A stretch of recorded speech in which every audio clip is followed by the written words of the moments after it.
See, I try to get you to say the wild stuff before I hit the record and Yeah, broadcast button. that makes sense. I don't. Just get it out of your How's your system. track record for that? Yeah. More I yes say, than I gotta no. get... More yes than no. Okay. Okay. I haven't gotten yelled at yet, so because yeah, I totally would be. They'd be like, "Hey, so we're muting that." The only time it's ever happened was nowadays. the only time that ever happened to me was with some sample of music that I actually it was a false copyright claim on someone else's free work. Yeah. I was like, "That what? That's not how that works at all. We claim the copyright. That is really not how that works." And yet, they do abuse the system like that sometimes. Yeah. And on the back of that, hello everyone, I'm AD Springer, also known as Corbinian. This is the Electric Metropolis video game tour, and today we are playing another episode of Star Trek Survey Expedition Delta, Adventures at the USS Bonaventure in the Dawnland Fringe, the most non-controversial series of Star Trek adventures you will ever see on the internet.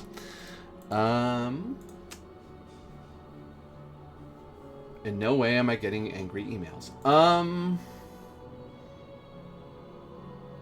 This is a two-threat game. Last we left off, the crew of the Bonaventure had repelled the makeshift garrison of starships that were holding security over the outpost, the mysterious outpost, and had found out that it was in fact controlled by an organization calling itself the Nebula Rift Firm, and negotiated certain terms to have their chief executive officer come to the Bonaventure via shuttlecraft.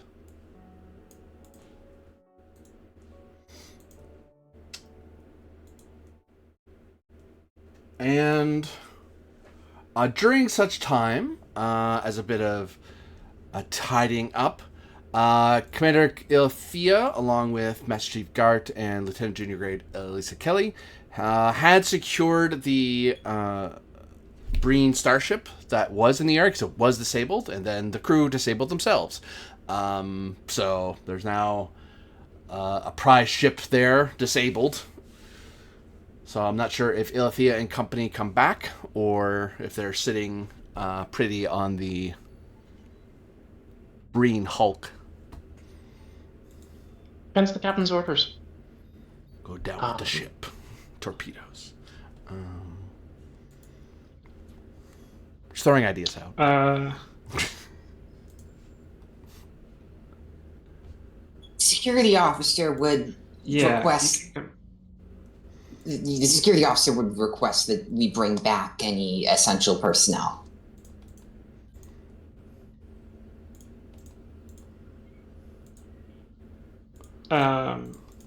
Yeah, you can.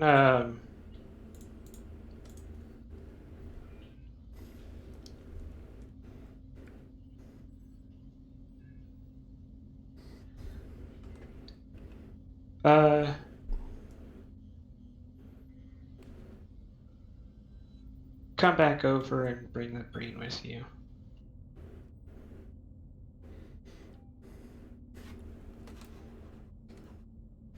And easily done, as they are non-resistant because they are unconscious.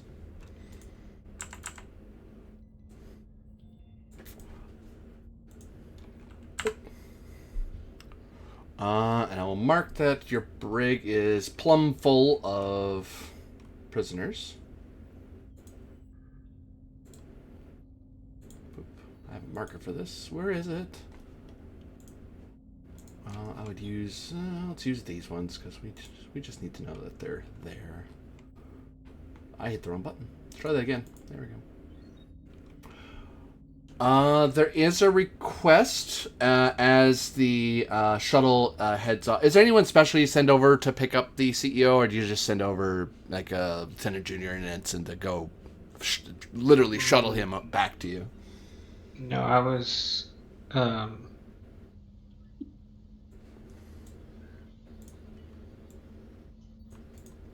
Yeah, that's fine.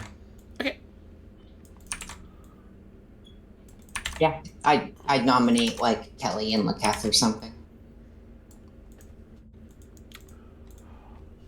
Captain, you are informed by Yeoman Vasek that the dignitary Loon wants to speak with you at your earliest convenience.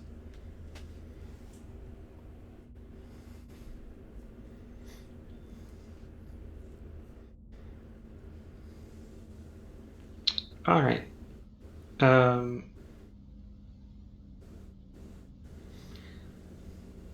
Atrum, if you'll... Well, go ahead, sorry. Atrum, if you'll see to getting the conference room set up, I'll meet with them. Sure. I'll walk over here and make sure the conference room is prepared.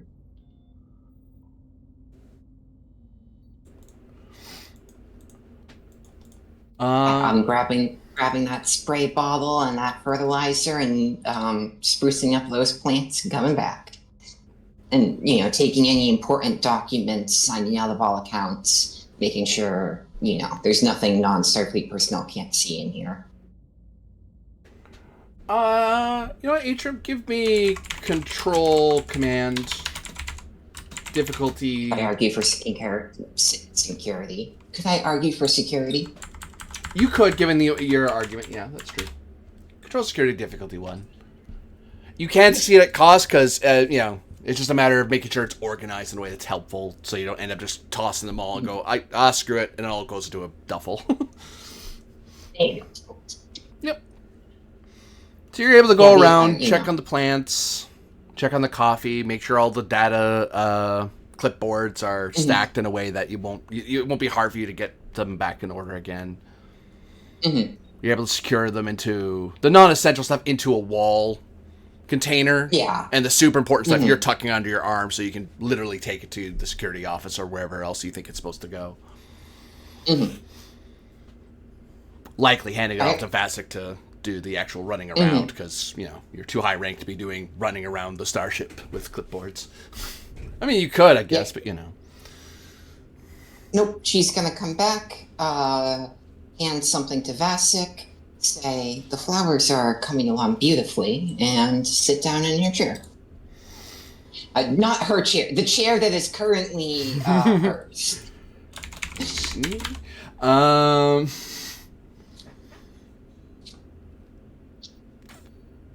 In short order, Loon comes onto the bridge and kind of glances over at you, Commander.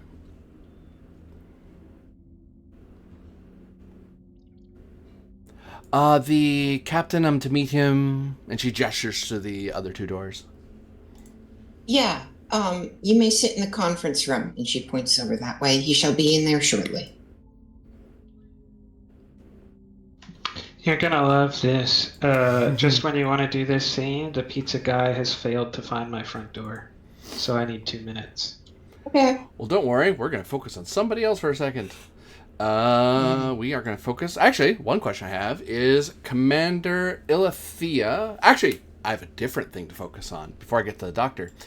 Decca and Atrum. You both sense something rather disturbing out among the stars. Uh-oh. I put some fingers against my temple, and I'll say out loud, Decca, do you feel that too? Yes. Instead of, hands to the temple, it's just a sort of weird warbling fluctuation in the lights of the box. This is going to be a rare one. It's insight plus however you are trying. You each can roll separately or can work together. If you're working together, it has to be the same focus department. As you're trying to discern what this weird feeling is. Like something feels off out there. There's a presence that's tickling your telepathy. And I assume we get different information based off of what we do? Yep. Okay, then do you want to take this separately to cover more bases? I'll do security, and then... I'll do science, I think would be a good pull for me. I have a psionics focus. Alright, so go ahead and see if you get me a momentum. energy. Actually, Yeah. psychically hardened trait. I'll take it because it is disturbing. So you're focusing past the disturbing and analyzing it somewhat objectively. After all, I am technically a fairly disturbing psychic entity myself. And your character is too. Nope.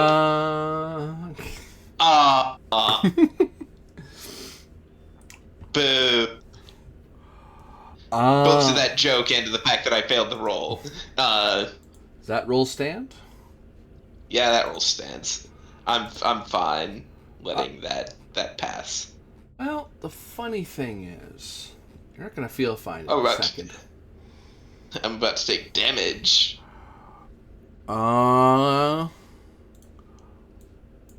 You suffer 3 stress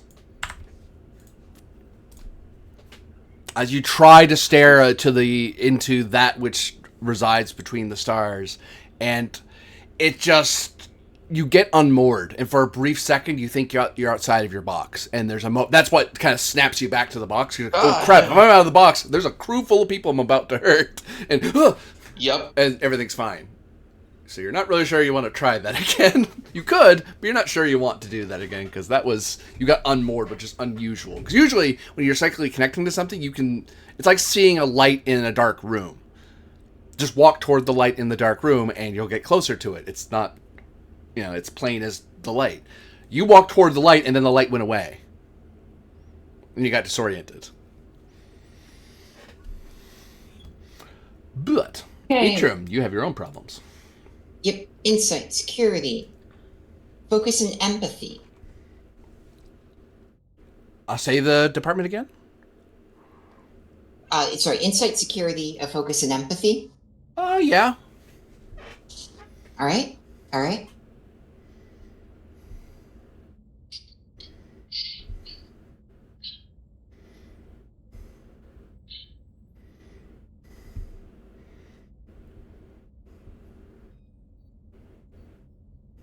Well, Captain Killick has successfully convinced the replicator that pizza is in fact a perfectly fine thing to replicate in his office. All right. Take a threat. It has all the nutrients that a captain needs. So take a threat, and I'm going to pop the star cross, which is going to turn my focus range from 5 to 10. It's covering my daily need of fruit. Hawaiian pizza, get out of here. Kind of. I don't even really care for the Canadian bacon anymore. It's just pineapple. Nice. Pineapple's a good addition to pizza. Let's see. What kind of pizza? Stevens, all of you, court-martial. Honestly, I can't speak to it. I've never had it. You either love it or hate it. There's no between. It's true, yeah, it's true.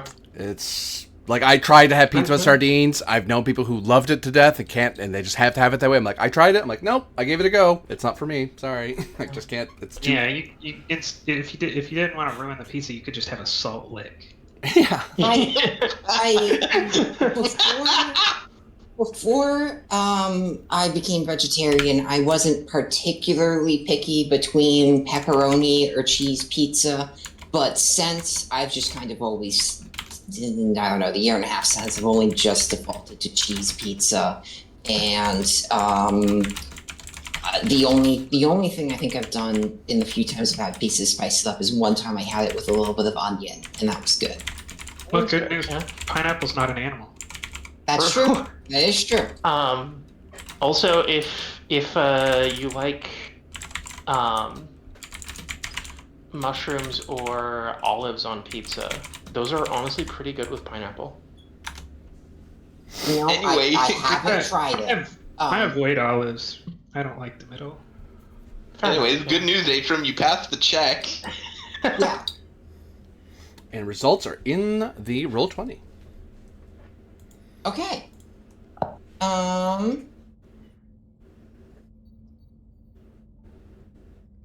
Okay. I'm going to walk over here. The door remains shut. Yeah, I'll press the button. The door chimes. Oh, yeah, and FYI, I wasn't planning on meeting Lynn in the conference room. I was asking Atrum to get the conference room ready so that the ambassador, or whatever, the station commander coming over, we could meet him in there. And in the meantime, while she was doing that, I was going to meet Lynn over here. Okay. Well, do you want to? Okay. Well, Atrium's gonna buzz the door, and Yeah, we that's can fine. have this conversation.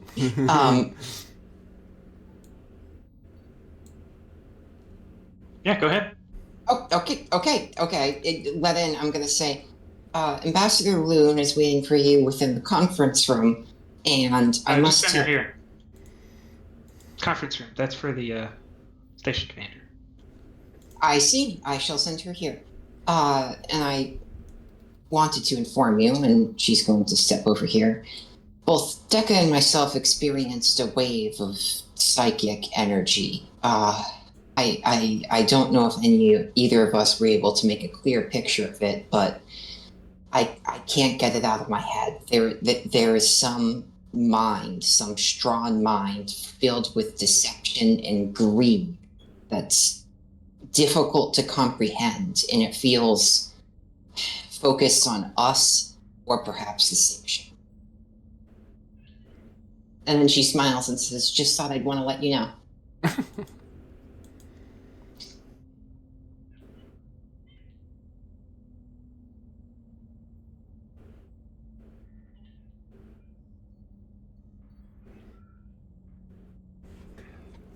The silence stretches in the captain's ready room. Right? And if there is no response, she's gonna go get Loon and tell her. The captain was just thinking. I was thinking. The captain's thinking. Sorry. I didn't mean to be impatient. I was just highlighting the suspense, that's all. Okay.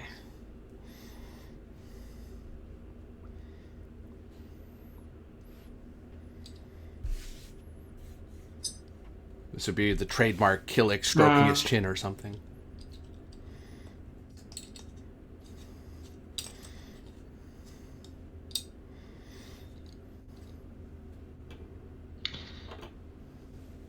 Go to the cargo bay. Get out those power tools and get Liar on the phone. Understood.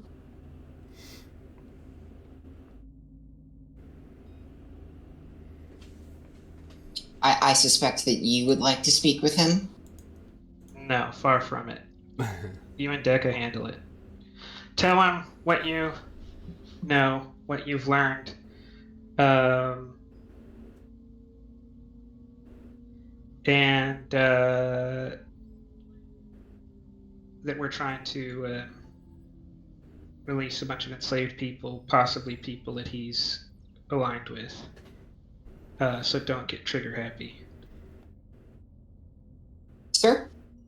He comes to attention for a moment, leaves the room. Decca, you're with me. May I pick you up? Yes, of course. All right, then I pick Decca up under my arm, walk over here, open the door, say to Loon, "I do so apologize, but the captain would like to meet you within his own ready room," and I point her to the door that is. "You may enter now." Okay. And I shall carry Decca to over here and begin explaining my conversation with the captain to him. Hopefully Decca doesn't realize that he's a telephone. Well, we're kind of sharing telephone duties here. Yep. It counts as communications hours, which, hey, cross-discipline training. Yep. Meanwhile, Doctor, what are you up to in Medbay? Actually, that was one thing I was going to ask. Is the ship at yellow alert currently, or did it revert to green? Because you're not being shot at, so red alert probably isn't pertinent, but you might be at least yellow, since you're still in a somewhat precarious situation. Though you could drop to green and go silent running if you wanted to vanish for a while.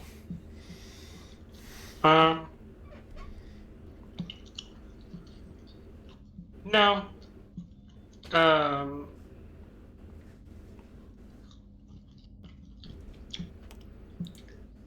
in practical terms, probably a yellow. I mean, I think shields up and probably everybody, but maybe tactical would be allowed to go about their normal business. Mm-hmm. And then even then at yellow, it's like, make sure to be within like 5 minutes of your station, so don't go too far away. But you don't have to be standing there like it's red alert. We're not being shot at. So. Yep, that's good. Yes. So, Doctor, there is a status of yellow alert. You are informed that the various prisoners, such as they are, have been brought aboard the ship. There's quite a few of them, so I will actually say, and I won't charge you for this, because you've had time between episodes to arrange for this.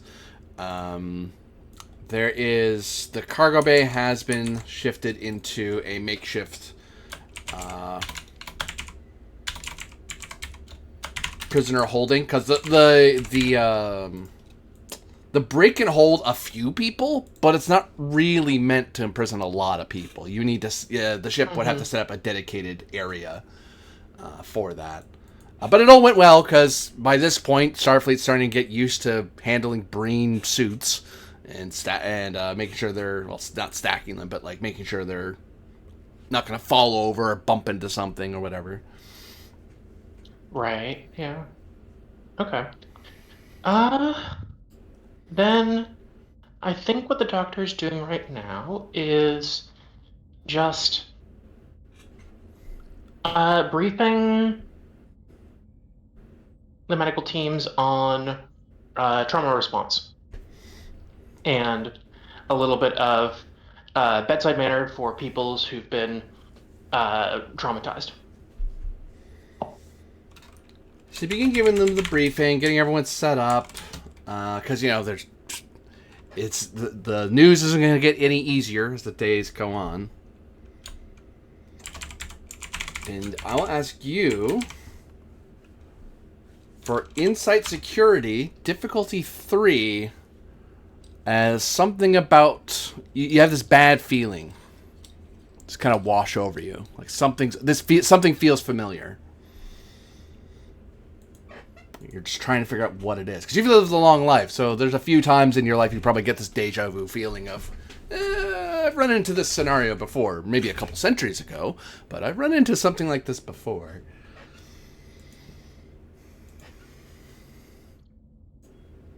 All right.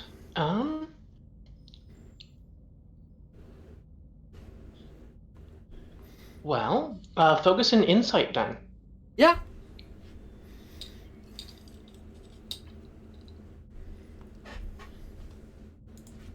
Right. And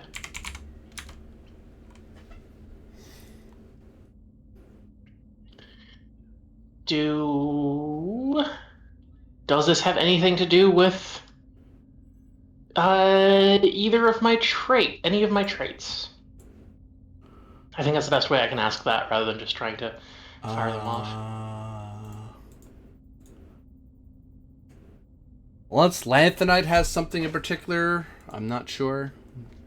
I think Lanthanite's making this possible. Yeah, that's where I'm at as well. That's kind of why I fired it at you, because I'm like, you're not getting a psychic ping. You're getting a I lived a long time ping. Yeah, no, the other traits wouldn't fire, I don't think. All right, cool. I will give you a threat then, I think, for a third die. And see how the dice roll.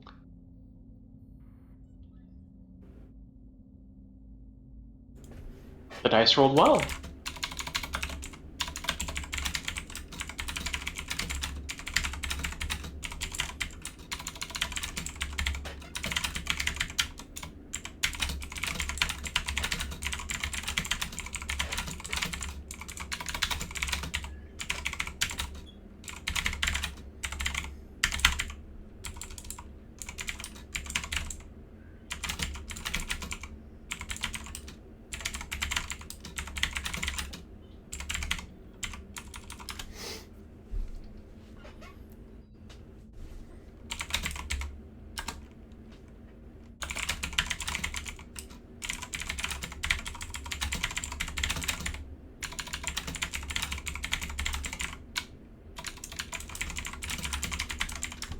All right.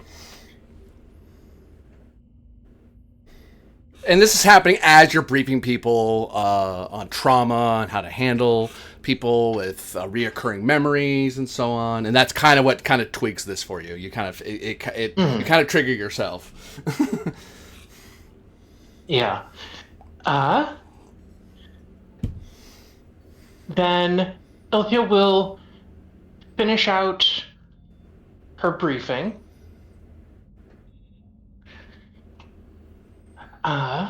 And then step over to the side and... Do we have wall comms or personal comms in this era? I forget.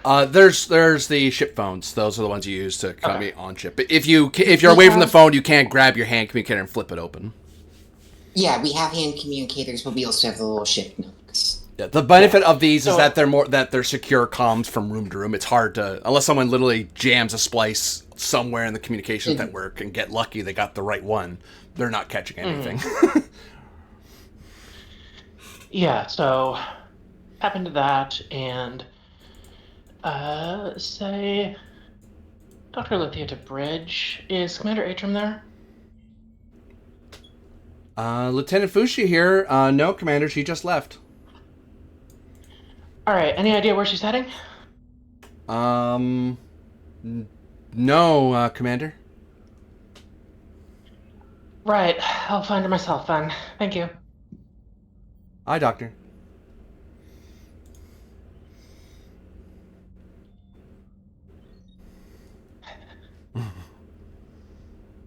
Flip open a personal communicator. This is Dr. Lithia to Commander Atrum. Just as they're stepping out of the turbo lift, heading into the cargo bay with Dekka. Which, when you walk in there, you see half the cargo bay is dominated with Breen suits lying down on cots because it felt a little weird to stand them up or stack them because these are people. It's not like they'd mind, but you know what? Let's give them somewhere to lay down, I guess. Don't worry, they're in holding areas. You see like little force field areas and cubicles. It's kind of creepy looking. It looks more like a morgue than a prison area. She says, "Sorry, I must take this," and flips open her communicator and says, "This is Atrum." Yeah. Wrong hand! I'm on my side. I'm okay.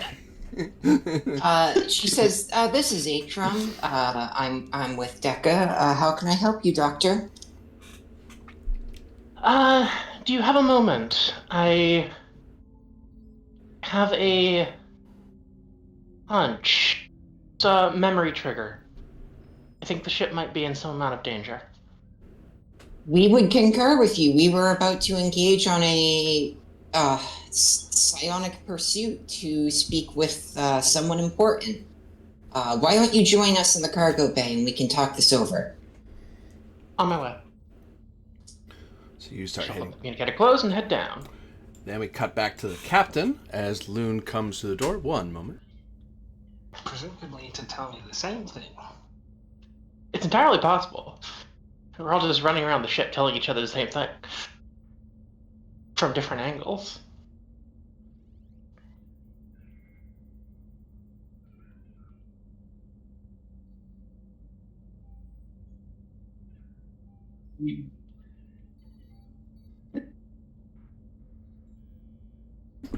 Alright, so Loon steps to the door. Well, she chimes the door as she realizes it doesn't open and stuff and comes in.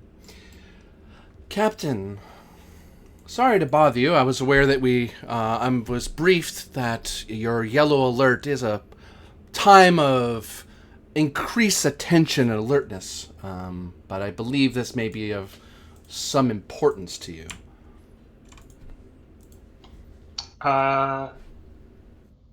Didn't you understand the need to be brief and direct? But we have a bit of time, so continue. I feel a presence of a figure known to me and to Lyre. I'm aware, and I've initiated. I've had the crew attempt to contact Liar, that is, to help resolve the problem.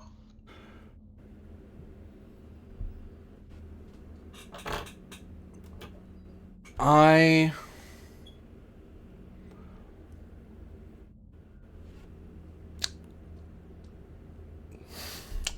do not dissuade the idea. If anyone could handle any threat of our capacity, Liar is perfectly capable. But understand that Liar is first and foremost a hunter, whereas I am a navigator. We are to our purpose in our lives. And the problem is, I don't know who's out here. I just know someone is. And depending on who it is, his presence will either escalate the situation to a point where you would be wise to gain distance from their assault. Or it is equally possible that he is your only chance to stop whoever this is, or whatever this is. For this all could be a deception meant to hoodwink yourself and me. Meant to get Liar from his current activities. The captain just kind of smiles and said, well, I'll take that into consideration as, yes, it is one of, yes, the glass is either filled with water or not filled with water. Thank you for informing me of this. Yes, it is either What a way to put good. that. Yeah, I don't. Whoa. Thank you. This information has been entirely actionable.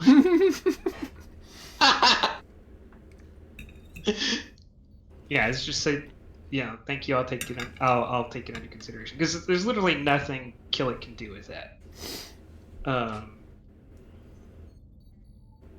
I should be beyond the liar. I already don't want to. It's just there's a psychic person out there, and I don't want to deal with it, so I'm gonna make Liar deal with it.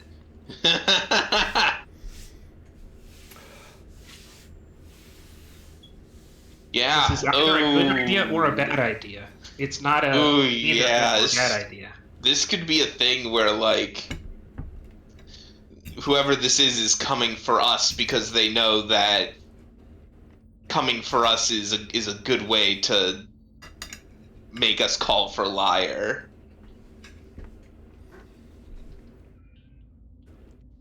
Yeah, I literally don't have any. I don't have enough information to.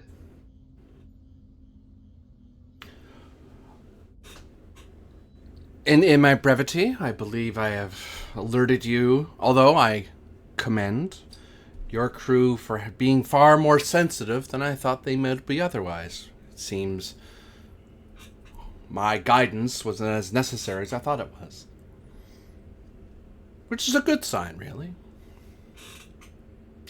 For you take the sense of threat seriously. Even if it is strange. It's quite refreshing.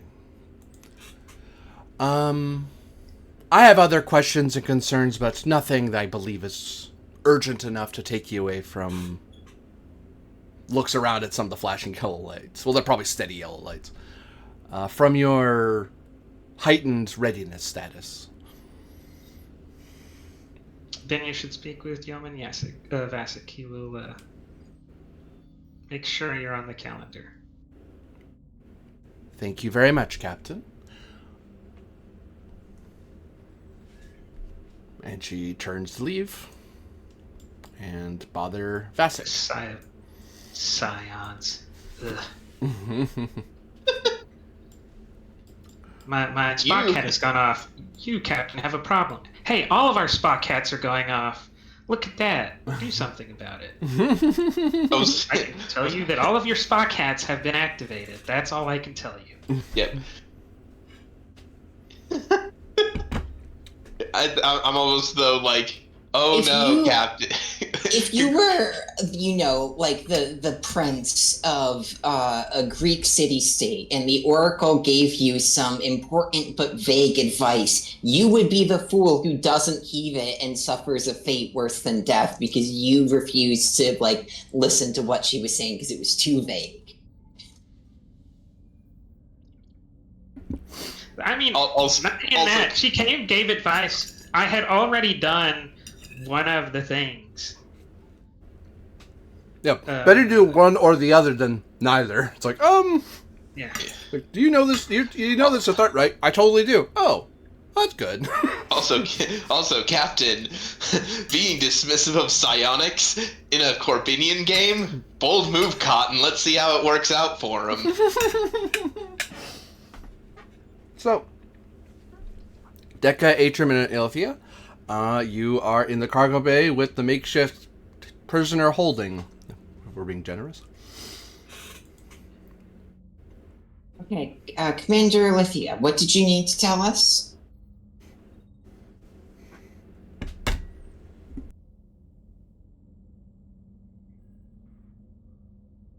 I was muted. Well, thank you. Very helpful when you mute yourself. Yeah.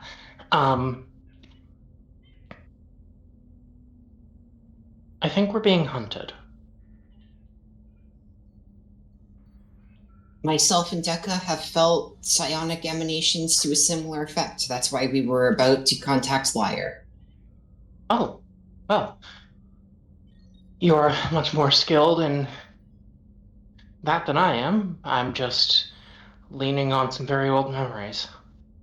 She raises an eyebrow and she says, I've had little direct dealings with Lyre, but I shall endeavor to do my best. Okay, now we have an artifact that lets us talk to him. Yeah, the power tools that the Stonefolk gave you, they have a Right. connect. They can connect psychically. You can communicate psychically through them. All right. Then she's going to check the inventory list of where those should be, and she's going to go look for them. This will cost you 2 opportunity, which means at present it will cost you 2 threat. Acceptable. Because they're a useful item.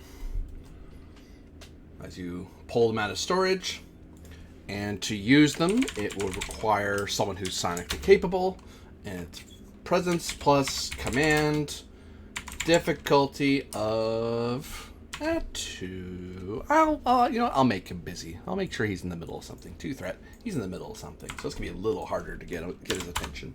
Presence command, difficulty 3.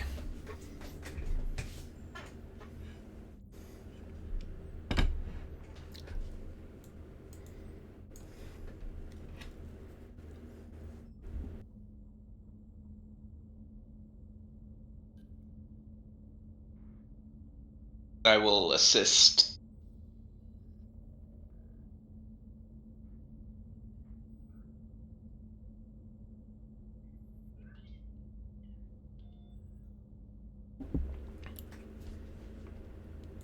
An Atrim will stare I into the assume soul within the box. Yep. Okay. Focusing composure. I don't want to lose my cool. I want to remain calm and at ease with myself and my brain and the universe while engaging in this. Yeah, that would help. All right. Presence command, that's 14. I do have a focus. The trait of cool-headed. I'm not going to be easily... I guess maybe that would be more useful while dealing with him, but nothing has happened yet that could anger me, so never mind. Okay, why don't you take 3 threat? Okay, that's it. Decca, if you would offer your assist. Indeed. Psionics focus. Yeah.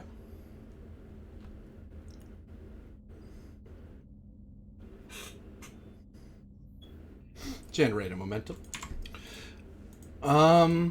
As you hold one of the tools in your hand, you definitely figure out, and this is why a difficulty is at least 2, is that this is not its primary purpose. It's just a side effect that it can connect to him.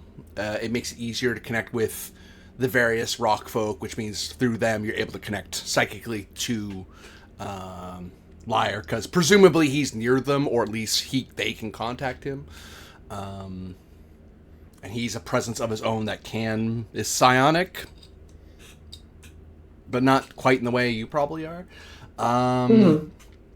And as you're reaching out, you can feel the feelings of the people aboard the ship, aboard the station, but it all goes to white noise. You're able, which is usually very difficult for you to do if you stretch. That's why you can only stretch out your mind so far, because the noise of living things starts drowning you out. It's like trying to see something far away in the mist. You can see pretty far, but only so far. Whereas now you're seeing past the mist perfectly fine. You're aware it's there, but you can see through it, sort of thing. Yet as you reach out toward Liar, you feel a distinct lack. Like there's a presence, but it's a presence that is almost null.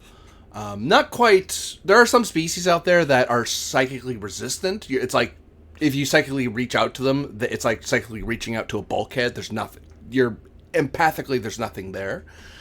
Whereas this, it's there, but there's nothing. It's like a featureless pillar. Like it's there, and it's not an object, but that's all you learn. You feel quite a bit of it aboard the ship, and you feel quite a bit of it, some of it, on the station, and you feel some of it elsewhere in the sector. And then past all that, because that wasn't the focus, you're just aware of it like everything else you're aware of. You feel the presence of Liar, who you sense emotions of exhilaration and exertion, and he kind of ignores you for a beat, because there's this assumption you're not trying to reach him, you're trying to reach somebody else. You just happen to blow by him, sort of thing, until you kind of persistently psychically stay with him, and he eventually turns his psychic attention to you and goes, yes? What do you want? I'm in the middle of a hunt right now.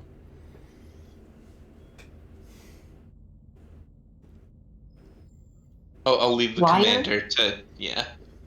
Liar, this is Commander Neostrad Atrum of USS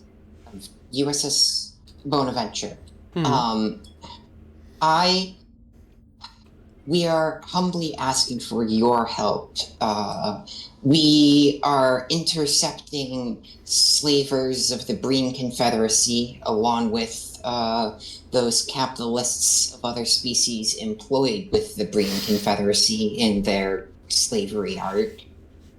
And many members of your Folk Confederacy are believed to be held within their chains.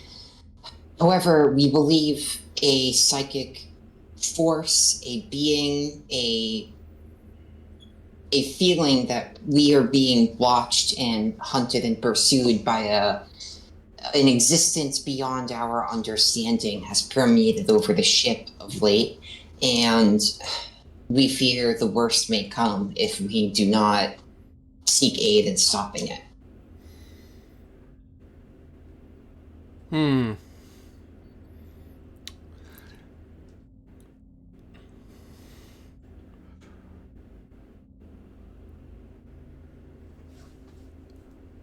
You feel a sense that he's in his mind that he has a variety of things he thinks this might be. If I'm there, can I help at all? Oh yeah, because they can reach out to you. Yeah, because they can connect as long as you want to be psychic, or they could even say aloud, "This is what's happening." So it depends if you want to do the psychic telephone route or the Killick route of don't connect to me, just tell me, just use your words. Olivia is fine allowing her mind to be connected to here. Which I think Deca is in a position to do.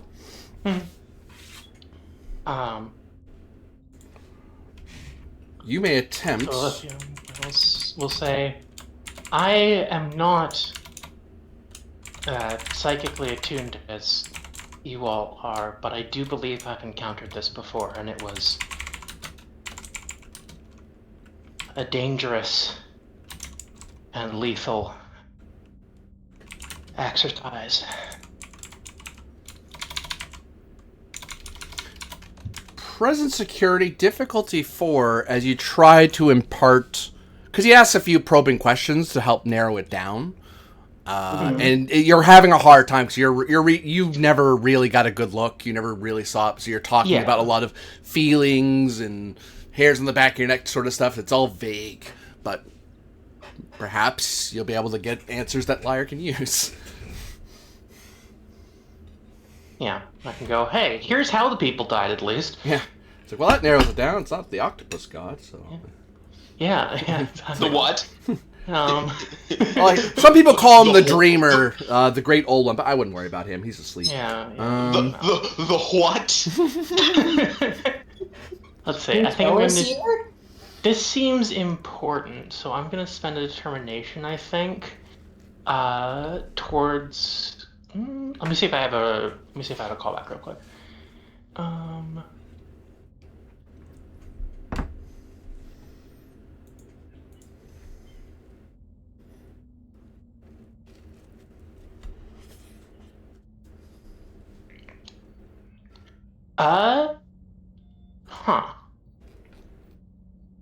I have a thematic callback, but not that. Yeah, I'll just grab him. I know where he is. He should be here.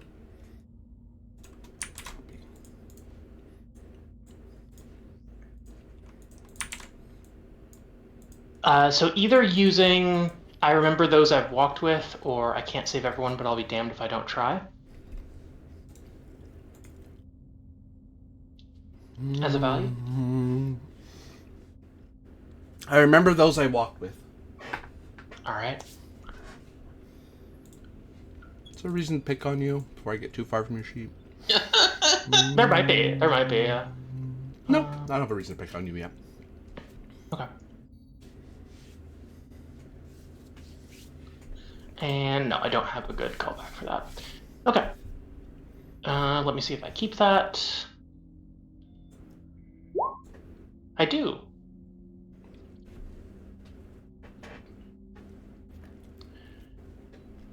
I'll be rolling 1. My present security is fine. Don't think I can make a good argument for presence medicine. Actually, no. Hold on. Argument for presence medicine because I am able to pay special attention to, how people died, how these people were killed, who survived, and what injuries those people who did survive, or what features they had that might be important in identifying their pursuer.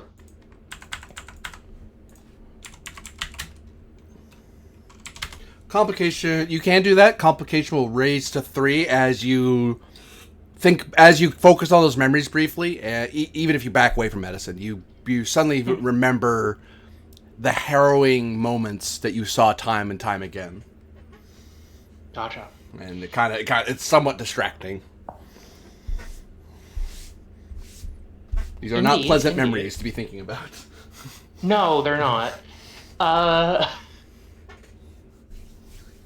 And we are... We have 1 momentum? Yeah, I'll spend 1 momentum for a second die. Yeah, let's roll 2 here then. I don't want to roll too many dice with a comp 3. Focus in triage, actually. I take that. Because you would have had to do that multiple times. Yeah. 4, Generate 5. momentum back. Boop.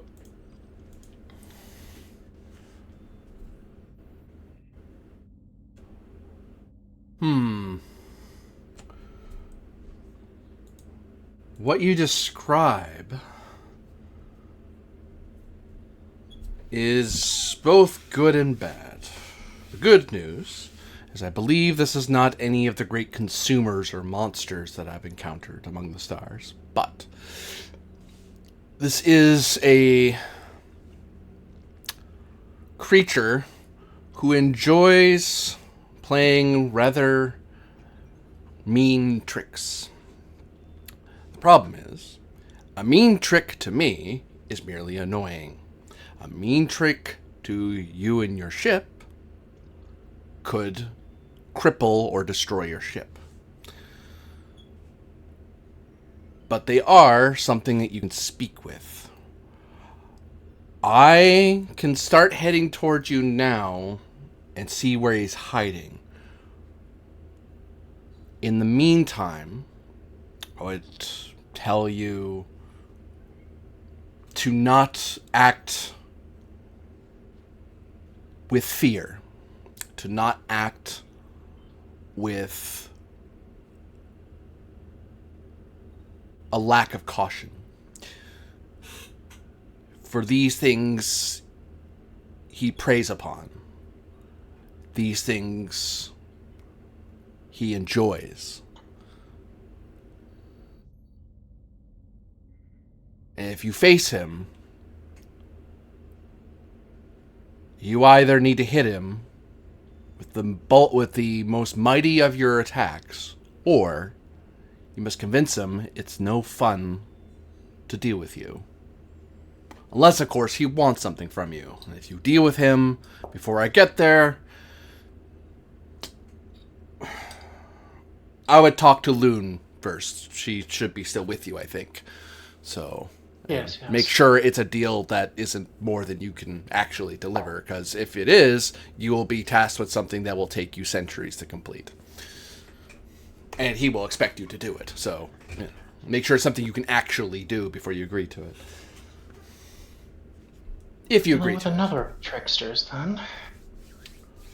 Yeah, I'm a fun trickster, thank you very much. Well, now that I've gotten to know you, I agree. Well, you could understand my skepticism when we first met. Well, older folk tend to be wary of me anyway. I'm used to it.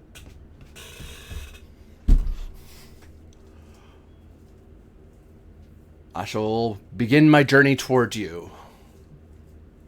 Atrum, who's been deep in thought about all this, nods her head and says, we thank you for your information and your help greatly. And Liar's presence fades. Yes. Oh, sorry, go ahead, Dekka. Nope, that was it. Yes. Liar's presence fades from you as his attention goes elsewhere. You're able to safely come back, which it felt like you were psychically talking to someone in the same room as you. It was that easy. You will also know, mechanically, you can now, if you think you absolutely need Liar to intervene, you need to give me 6 opportunity worth to have him show up. So that also means because it's opportunity, you can pull him in with threat. Like you just basically, that shows that Liar just hauled butt and got here as fast as he could, or he gets here when he gets here. At some point in the episode, he will arrive. But if you want him to arrive earlier, you can shunt him and say he gets here because he has alternate means of travel than you do. Understood? And with that, the scene unfortunately ends. As Captain Killick, you are made aware with a ping from Lieutenant Fushi that the shuttle with the CEO Vances has arrived, and they're wondering where you'd like him to go, or if you want him to wait for you to come down.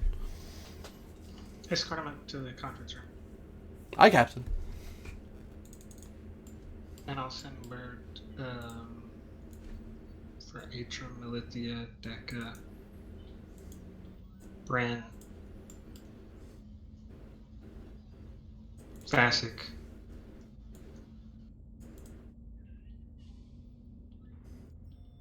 Yep. It would bring Deca with me, but I can't move their character sheet. Hang on. Oh, it was moved for That me. that wasn't me abandoning Deca into the cargo bay, like dropping him on the floor, them on the floor, and then walking away. Where's cargo? There it is. Yeah, we'll just stuff you in one of these boxes. Actually, stuff you in a box. We'll just put you with the rest of the boxes. Ugh. So yeah, by the time you all gather, Vansis is being assisted by Vasic.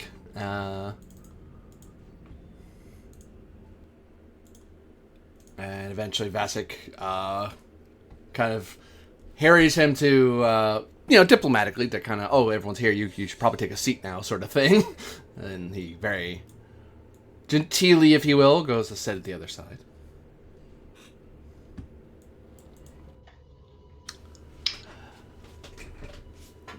Greetings, Captain Killick. I have heard much of the Bonaventure in my reports, but it is a different thing to read of a thing. It's a whole other thing to actually walk its decks. Quite a feat of modern Federation engineering, I must say. From what little I was allowed to see, of course.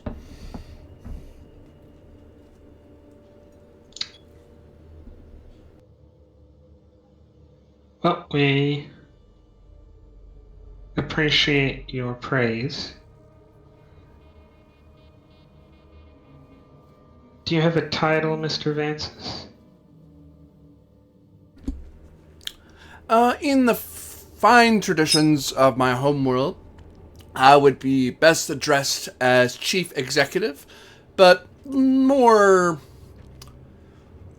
friendly terms, I think Executive would be fine. But then again, as you are Starfleet Captain, I think, although I am not a Federation citizen, I think the courtesy of being addressed merely by my name is perfectly fine. But you can choose the level of formality at your leisure, Captain. Chief Executive. He nods. He seems actually a little glad for that. Almost like any future social challenges will be easier. I would like to state for you my intended course of action and allow you to inform me of the pros and cons. And I'll take those into consideration. The current plan of action is to seize your station, free those in bondage, and if they wish, allow those not in bondage to leave on their own vessels. Those in bondage we will take to a place where they can be distributed back to their desired locations. I'm entirely willing to use force to achieve this. So, please inform me of any problems you see with this plan. Well, I can tell you, on behalf of the Nebula Rift firm, it is not part of our primary mission to deal in, well, let's be blunt, slavery. It is a barbaric, outdated mode of trade, and frankly, there are far better ways to achieve your means than ferrying people about like so much symbols. So, from a company standpoint, as the voice of the firm, I do not believe, even from whatever profits we do make from this, which I do not enjoy having benefited, but I think it is a mark on our books that I would be glad to not see anymore. The catch that I was worried about is twofold. One, of the some 3,500 people aboard that aren't members of the firm, we have a number of some 700,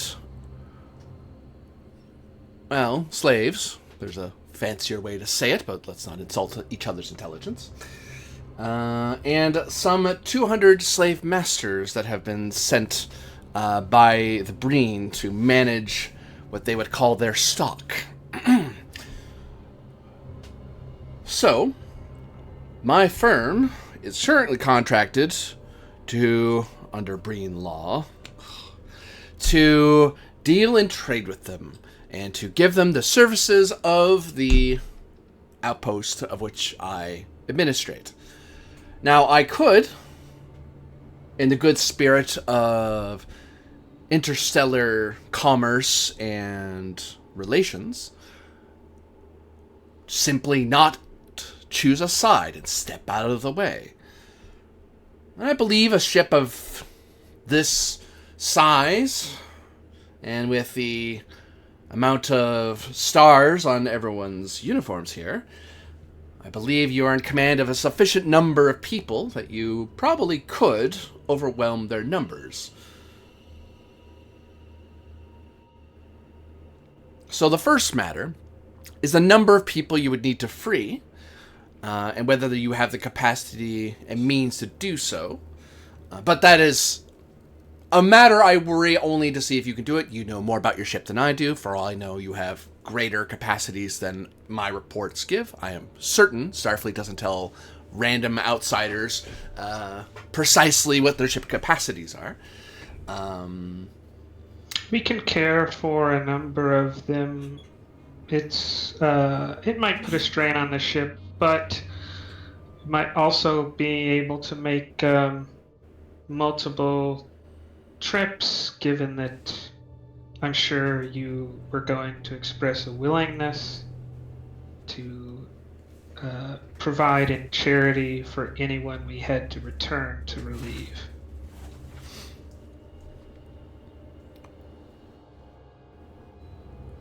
In the case that we only took half of them at one time. That is to say, to leave them under free status aboard the outpost, and to be transported elsewhere through other means. We would return to transport them. Oh, okay. It was just that I assumed you would not try to enforce debt bondage by charging them for their stay and their sustenance.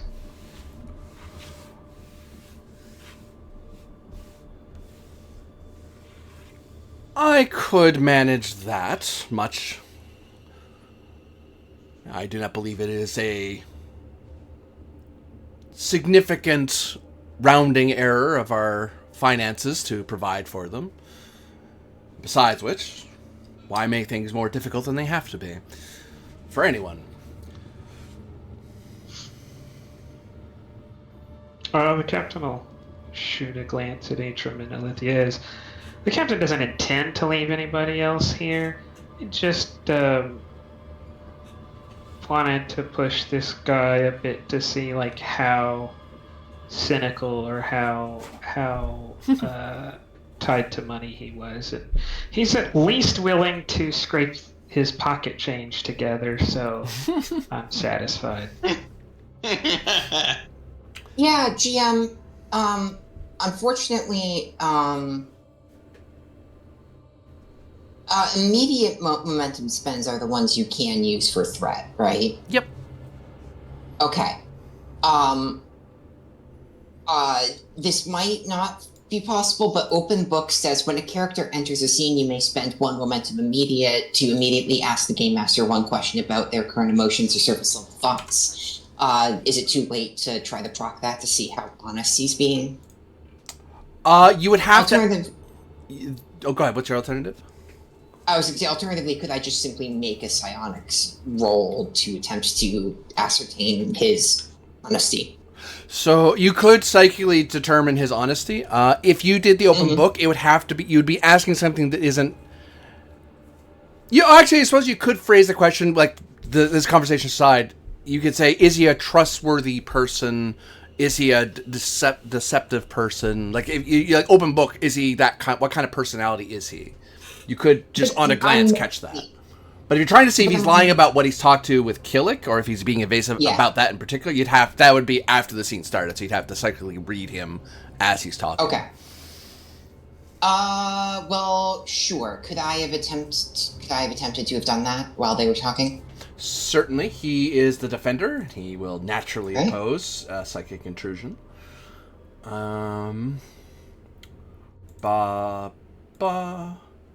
For you, it would be insight security, I think. For you. Sounds good. But he rolls first, so you get to see what he does. He will spend 6 of his personal threat to get a full die. He has a focus. This isn't firing any of his values, really. Well, sort of. Yeah, we'll spend for that. So 1. No, he can use personal. What am I doing? I have enough. I don't need to use my pool. I was supposed to say, yeah. If nothing else, Atrum, I think you just made this guy spend all of his personal threat on one roll. Yeah. You could probably have more than 9, but it would.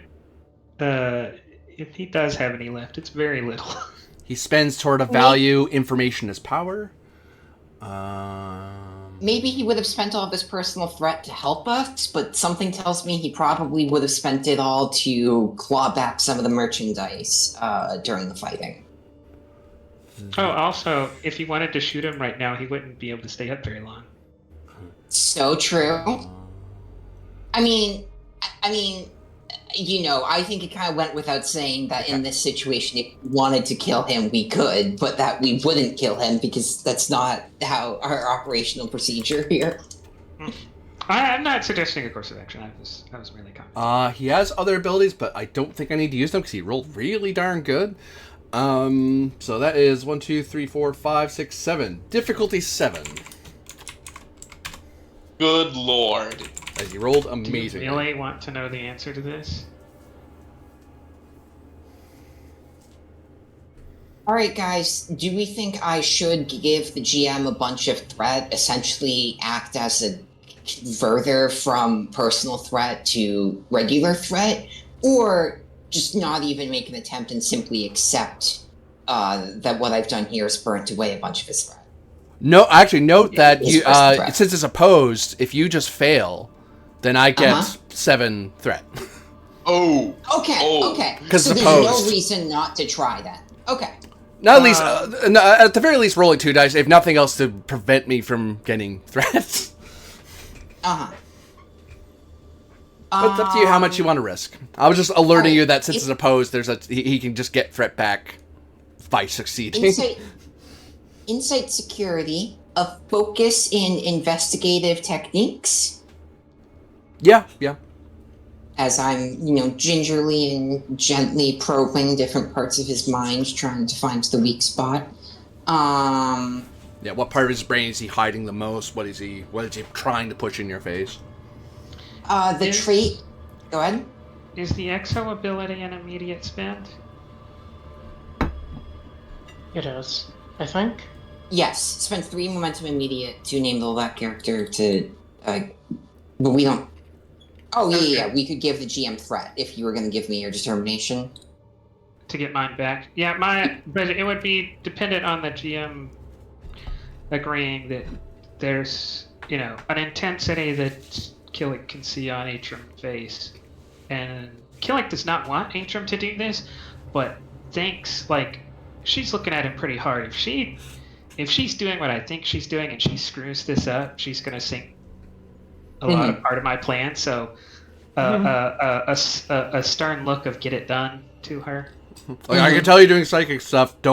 Whatever you're doing, don't mess it up. I didn't tell you to do this, but you're doing it already, so Don't do it, but don't if you're screw it going up. to do it, don't fuck it up. Yeah. Mess it up. Excuse me.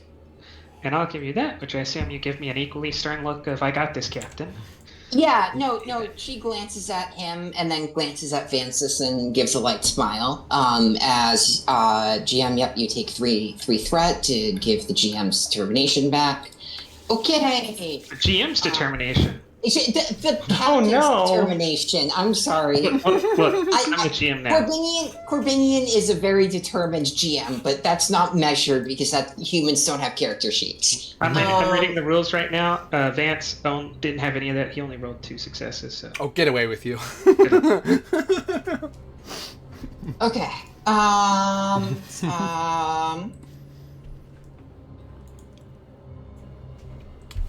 Okay, GM, hear me Oh, out. I'm gonna try. By the phaser, I seek peace, but only peace under liberty. I want to deal fairly with this guy, but that's only on the condition that he does actually work with us to free everyone in Chapel underneath him. I wouldn't take that here, no, Okay. because you're not. It's not a choice between conflict with you and peace with you right now. You're peering into him to see if he's holding back information. That's fair. Okay. Starfleet protects those who cannot protect themselves. Yep. I'm doing okay. May I Easy. call back? May I call back to the last time I used that? Which was? Well, that was an arc, so I don't think I get to call back to it. It just becomes a new thing. You can't call back to it. It's just you're starting over again. You're starting the counter. Right. Over. Yeah. Okay. Yep. Season 1, episode 6. To find the lost fugitive aboard the ship. Oh yeah. When Mr. The sheriff was on the loose. I'll take that because there's a way of looking at this that you're trying to help Vances not hurt himself. You are sort of trying to help him out of a problem, and if he hides stuff from you that could be helpful, then you can't help him. Exactly. All right. Like, don't dodge my questions. We're not arresting you. We're trying to help. Okay, take 6 threat. I'm rolling 4 plus 2. I have a focus. The trait of cool-headed. While I'm doing this probing attack, I'm just smiling and appearing completely neutral. It doesn't seem obvious. You might even think it's coming from Deca. All right. Okay, so that is 3 plus 1 from the trait plus 2 from the value. That is 4. That is 6.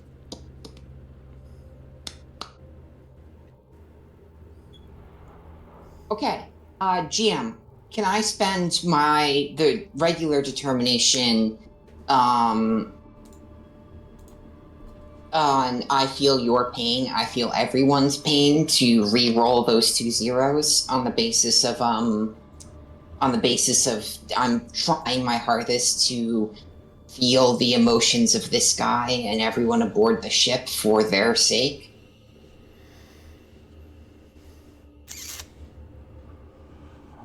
I'm gonna have to say no. Pain Right, isn't a driver of what he's doing. You can use the same value, right? If you have determination. Okay, well then could I use the same value? Yep, you could. As long as you have determination to spend it on. Because you spent Tom's amount, now you're spending your own. Yeah. Mm-hmm.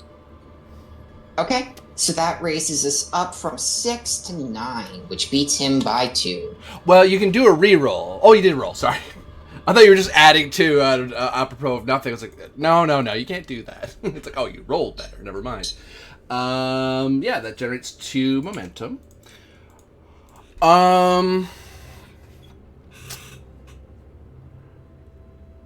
He is trustworthiness wise and such. He has you get a sense he has multiple agendas, and this feels like one of his agendas that he has going that he's willing to sacrifice to maintain the other ones, and he's trying his best not to highlight anything else he does. This thing he does not mind throwing at Starfleet to leave him alone. It's obvious he's hiding other things. And you feel a distinct level of training and perhaps some medical intervention that's helping him resist you psychically. He's probably not entirely... Because you made the roll, he's not aware you probed him. So it felt as... He's not a scion himself. He passively resisted you very strongly, which requires very specific training or very specific medical or pharmaceuticals. Or implants, perhaps, like a device or an item that he has on him. But that you would feel a technological block. This felt more natural. Listen, if he wants to get implants, he's allowed to get implants. It's a free country. It's a free galaxy. Ball's he's not his part of specifically- it. Yeah. Okay. Okay. I'm going to smile at him and say, in order to ensure that we find and receive everyone aboard, I would humbly request a log of every single person who's been brought to your station in chains over the past 6 months. That can be provided. We've been given the logs of that. I can also give you the logs of those who have left, traded, if you will, to other ships to elsewhere. Whether you'll be able to find where they go, that's... I can't tell you. But I can tell you who we have as well. We have a whole department for that.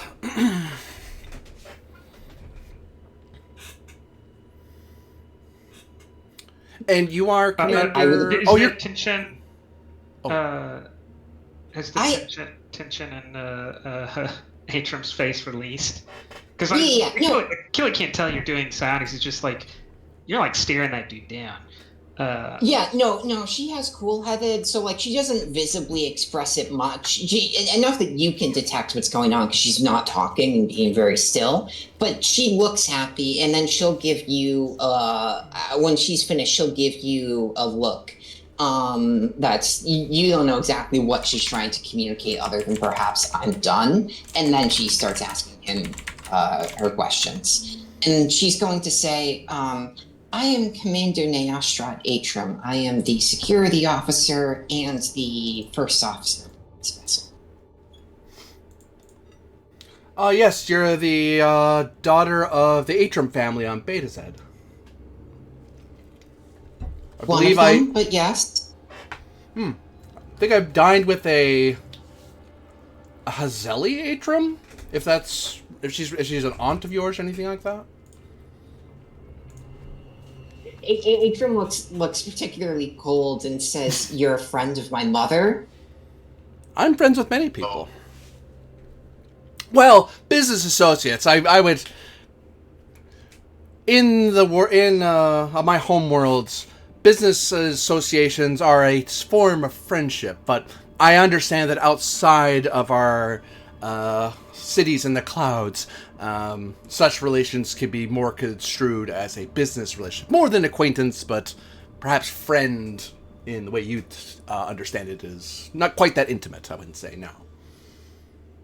The captain is going to interrupt if they're no, like I want to give the chance for someone to do their momentum spins, but I want to jump in and not cut that off. Yeah, Atrium, you can spend momentum sense to probe his mind a little bit if you want, because you're already in there, so you could ask information before you withdraw, because you don't want to stay in someone's head too long, because they'll eventually notice. I'm going to say, one, I would like to know if he has made any other arrangements or contingencies with any other parties in the past few days other than us. Like, is I'm trying to tell if he's also negotiating with the Breen, if he's playing the role of a double agent or not.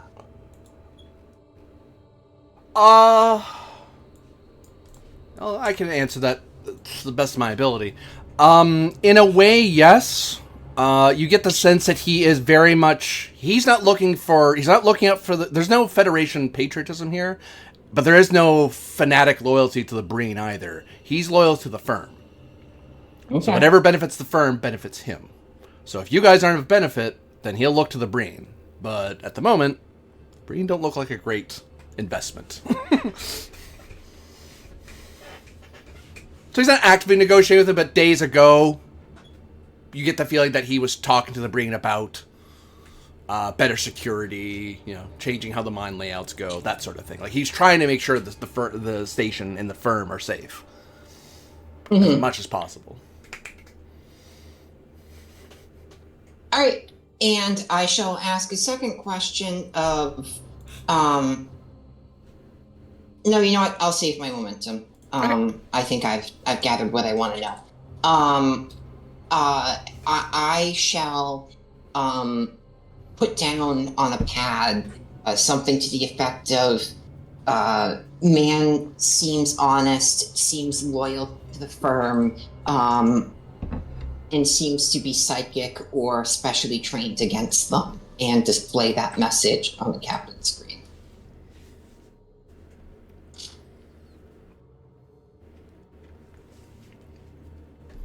I do wonder what kind of file Starfleet intelligence has on me. He says, noticing the security officer is typing in something. But he, obviously a wild guess because he doesn't know you psychically probed him. Oh boy, oh boy, Atrum. Can't wait to meet your Loxana. The captain will say, a moment, if you will. Of course. And walk to the bridge. Okay, I shall follow him. As the door closes, the captain will say, first, don't do that. Second, tell me everything. Well, sir, and she shall repeat all the information she knows in a hushed tone to him. I didn't say for long, but I eventually found a way around his defenses. I think he was under the misapprehension it was Decca who was attacking him. I was able to ascertain that he is loyal to the firm above all else, that he will side with whoever he believes to deliver the firm more profit and stability, and that I was unable to tell any immediate double-crossing dealings he may have with the brain, and that he does appear to be someone who wants to keep his half of a business deal once agreed to.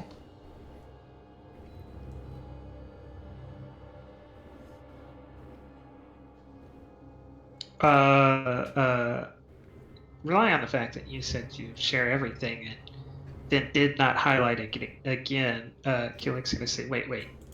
I think you glossed over something. I, the player, am not meaning to gloss over something. What do you think I'm glossing over? No. I was role-playing out Killick finding like, oh, you just half mentioned this thing and didn't Okay. put emphasis on it. I want to go back and put emphasis on it, which is that he's trying to hide other things. He has things he assumes we will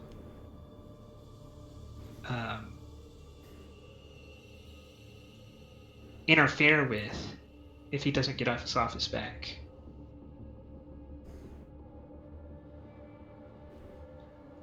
For the sake of those 700 people, I'm inclined to let him. She nods her head and she says, yes, well, I do not like the idea of rewarding the slaver for his hard work of enslaving. For the sake of ensuring these people's lives and the end to the practice as soon as possible, I do think we have to work with him rather than through him. Killick says, if it was a simple matter of money, if he was demanding money, well, let's not get too descriptive. But it's not that.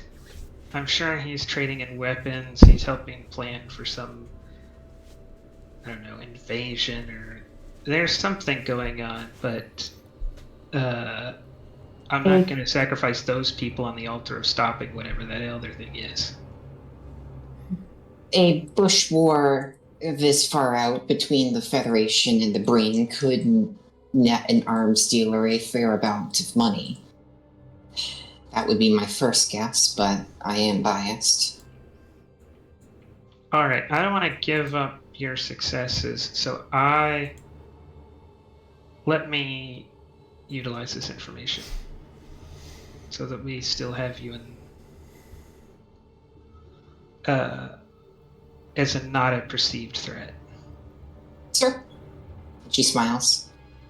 Well, it was good to talk to you about CEO Vanis's security file. Alas, Starfleet Security lacks much information on him, she says, quietly but audibly enough that Vanis can hear as the viewer walk in. So, Doctor, you got if I remember my information correctly, you have a Nobel laureate in physiology and medicine, correct? Indeed. Have you ever thought of going to private practice? Oh, hello, Captain, Commander.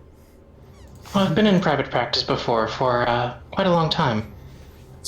I tell you what, to stop any potential negotiations, if you don't hire out my commander, I'll divulge your security file.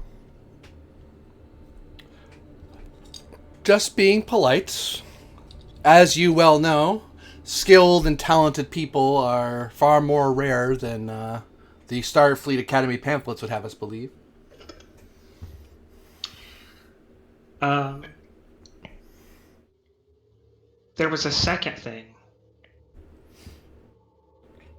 that you wanted to tell me. Yes. The second problem is I can manage information within the firm. There are those in the firm who, shall we say, have had unfortunate entanglements with the Federation and Starfleet and may decide to be irritants in our united plan to divest myself of this nonsense. But, and that I can handle. We have the staff for that. We have the policies for it.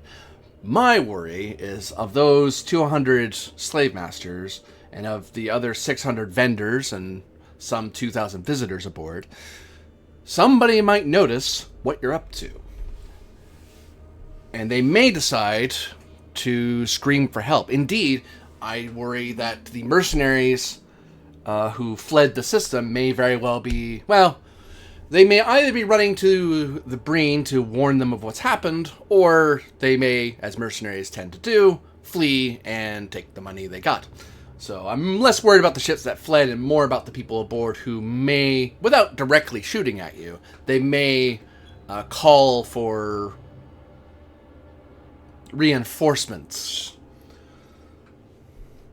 So some level of alacrity is required, I would suggest. For I know Starfleet has a tendency to get a little slowed down in the Terran and Vulcan bureaucracies, indeed the Tellarite Prime debates. But perhaps you are far more constitutional captain than an Excelsior captain.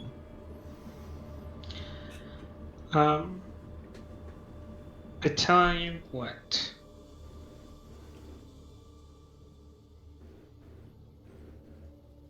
I'll take your help on avoiding any entanglements by allowing you, in whatever way you see fit, to provide all the people you've mentioned. And proof that they are all that is on board without my intervention, and I will just leave without investigating any of the other claims on your file.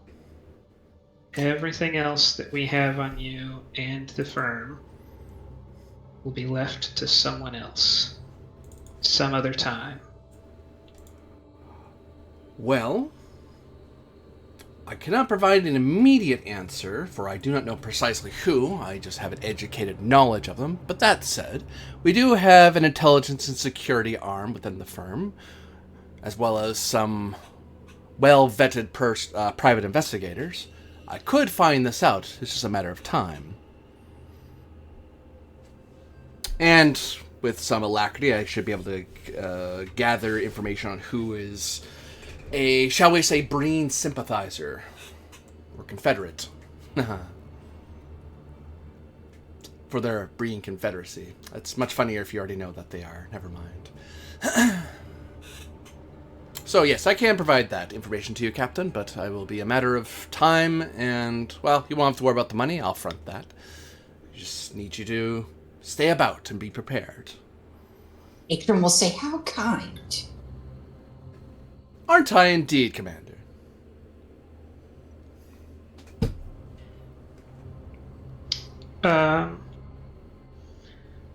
Is there anyone, to your knowledge, active in this sector whose appearance would cause all of this to blow up in our faces?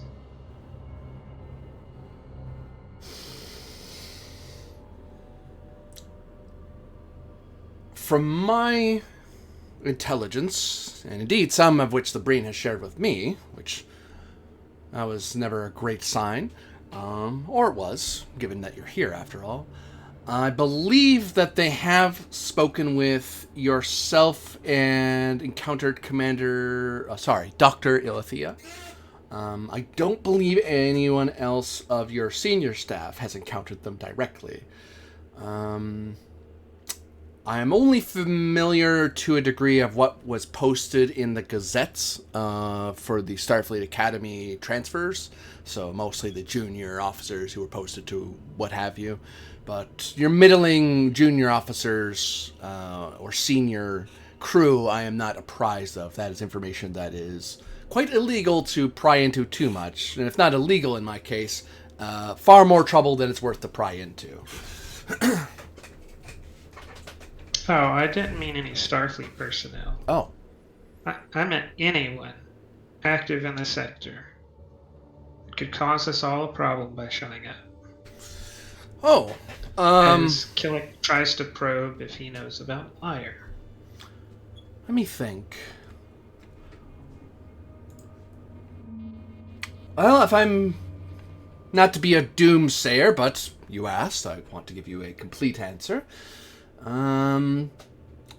There's a couple of people who would be, if they arrived by their own means, would complicate matters. For I don't control them, and I don't think you do either. And if you do, great, I'm worrying about nothing. There is this wildcat colonizer, Elias Huck Vance. His presence and opportunism is admirable, but is unpredictable. And should he arrive, he would likely add another variable to our otherwise pleasant trade negotiations. I know he came out here. I don't know if he ever colonized anything. If he came, he might come here for supplies, but I didn't see him. So he's a pretty low risk. I imagine he's either been killed by misadventure or he's on some planet somewhere. And I did hear a little whisper on the wind that an Endorian Thane Thazarov is in the area, who is a merchant of means who does not understand what is required when it comes to being a merchant of means on an interstellar level. And his interference or presence, if he arrived on the station, although how he'd managed to bumble his way here, I'm not entirely sure. But if he did, he would likely muck up things without really meaning to. It's almost like the man, despite him not dying after all the years I've heard about him, he has a rather nasty habit of getting in the way when you really don't want him to.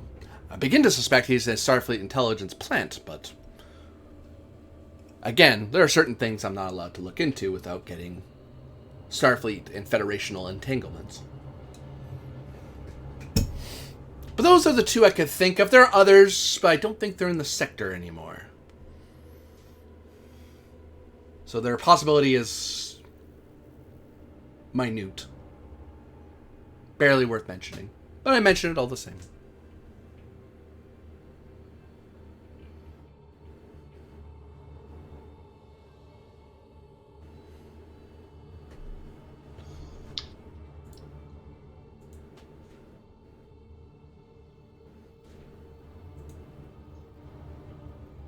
All right, then.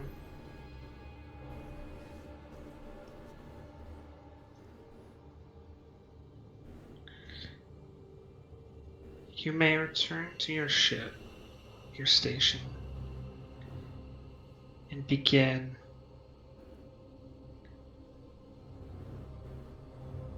if you don't want this to turn into a war zone, then you should act fast.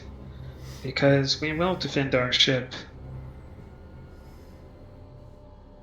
And if we have to do it in the shadow of your station, and we or the Breen are defeated, you could easily find yourself surrounded by warp core breaches, even if you stand neutral. Such is the price of business. I will, however, manage my risks by gathering the information with as much alacrity as my credits and Duskars allow. Shall I send a courier ship to your vessel with information, or do you wish me to attempt an encrypted transference to your ship with the new information? I imagine you don't want me to carry the information myself. Multiple visits. A single visit seems like a courtesy. Multiple visits sounds like we have a far greater relationship than we appear to do. For all intents and purposes, I have secured the purchase of whatever happens to be in your cargo vault for whatever's in mine. I don't think that'll be too much of a concern. Commander Alithia will have specialized communication equipment with her that'll allow her to pass messages on. As the captain looks at Alithia and smiles.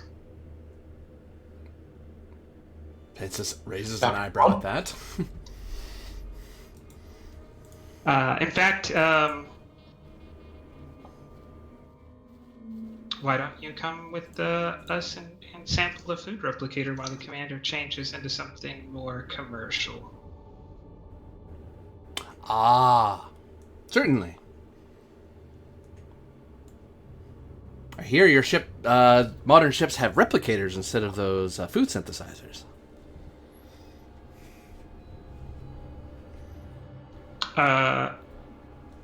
Deca, could you entertain Vansis? I'm going to follow through the procedures to issue Commander Alithia with her equipment.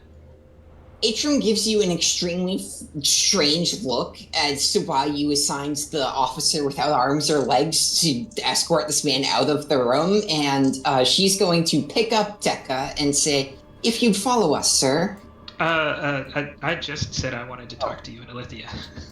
Oh, okay. Right Okay, there. well, okay, then she's going to hand Deca to Vasek and say, Vasek and Deca, if you would show the CEO to our lounge.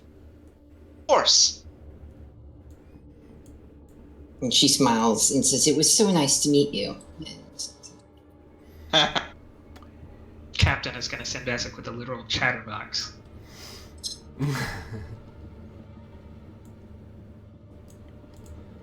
Oh, that's mean. I mean, that's the goal. Keep him busy. You can do it. I believe in you. Mm-hmm.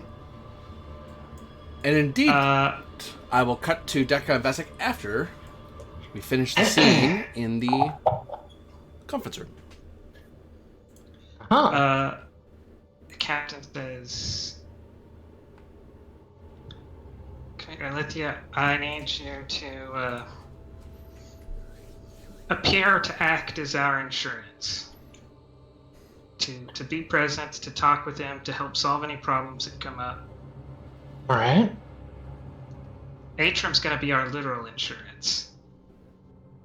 Atrum smiles.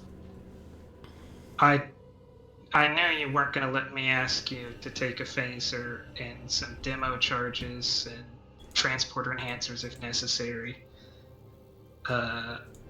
Commander, so I didn't even want to ask. Wise choice, Captain. So I'm going to have Atrum take them for you. Right. I really don't want you to. I really don't want to need Atrum to do anything here, though, Commander Alithia. I'm kind of hoping you can shepherd him through solving this problem. But I'll do my best. Here.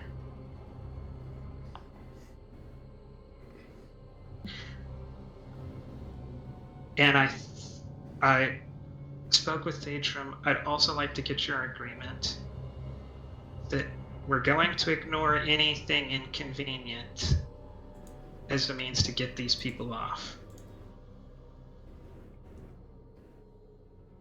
Our primary goal as of this moment is the closure of the slave trade and the liberation of those currently enslaved.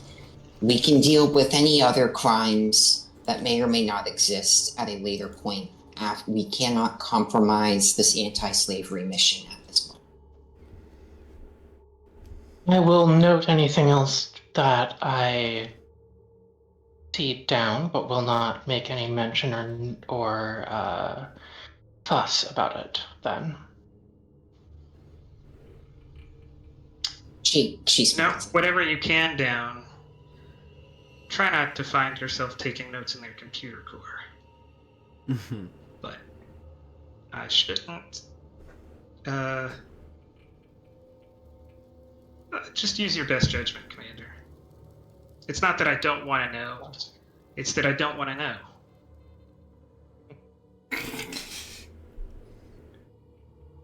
I believe I can exercise patience in dealing with any other sort of problems that may arise. This is our Captain. primary mission right now. Says, thanks for being understanding. I mean, I'm asking you to do what the Admiral almost certainly was going to ask me to do and just ignore it to solve immediate problems. But, well, we all draw our lines in the sand in different places.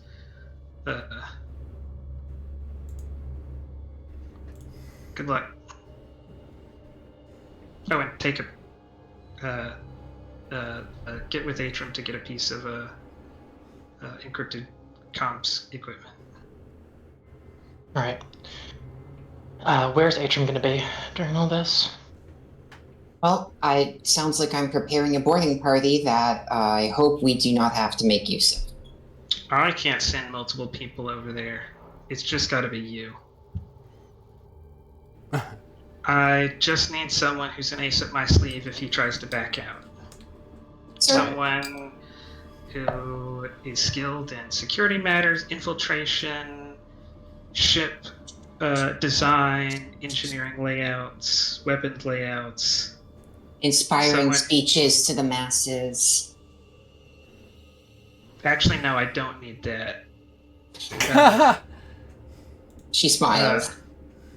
A few good phaser shots and a few threats of demolition charges should be enough to keep the process moving if he tries to back out.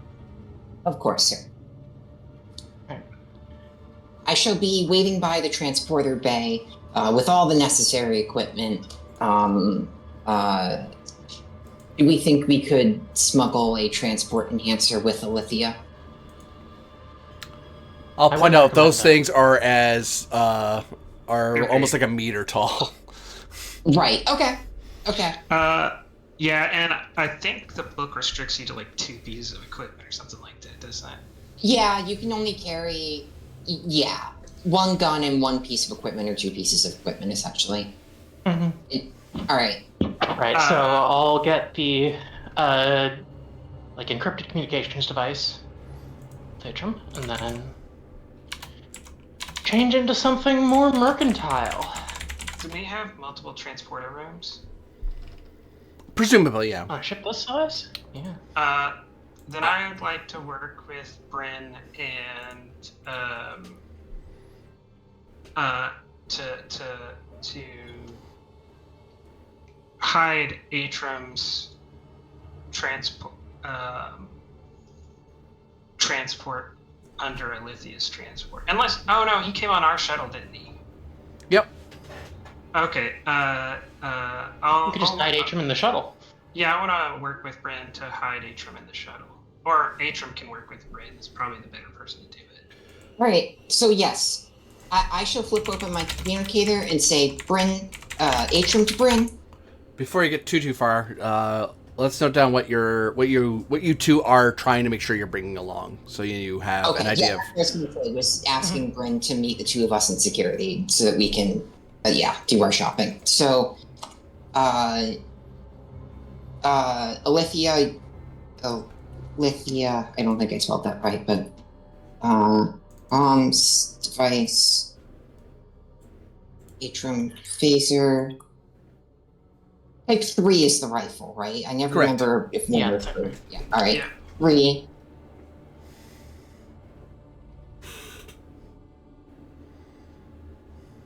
I do realize there's 2 options for you to go with, right?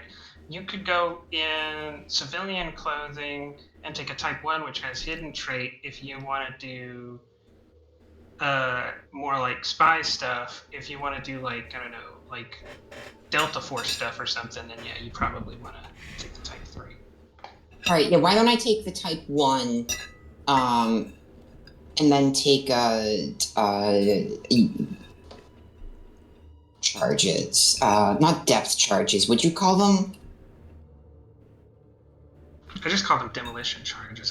Whatever you use to, like, slap it on something and set it charged. Yeah, shaped explosives. And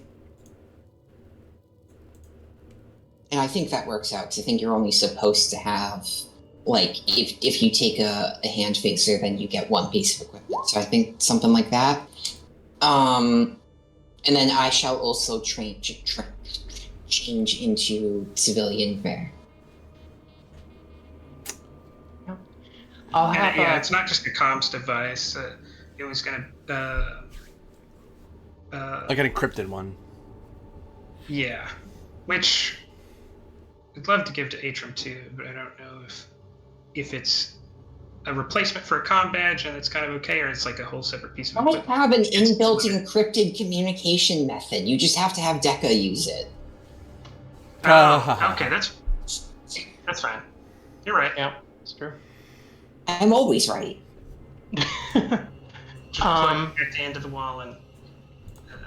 I think the other thing that Alicia would want to bring with her is, like, trying to think of how to like a pad with useful information on it, or something to that effect. You would need to narrow it down. That's too broad. It's like saying having a focus that's too broad.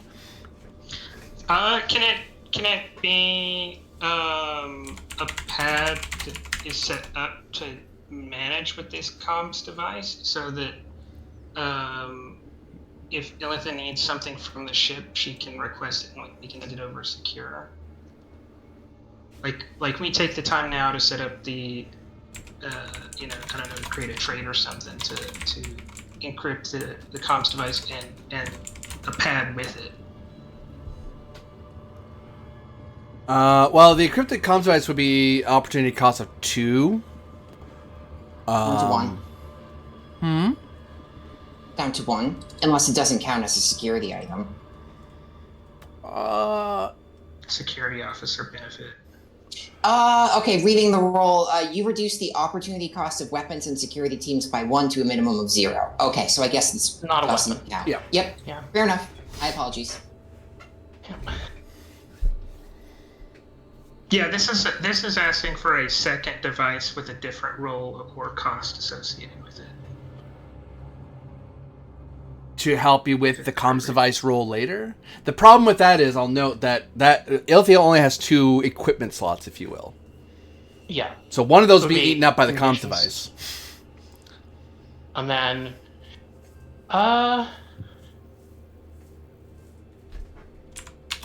honestly, going to a merchant ship, maybe I should just bring, like, a pad that has money on it, because we don't have money, but we can requisition money.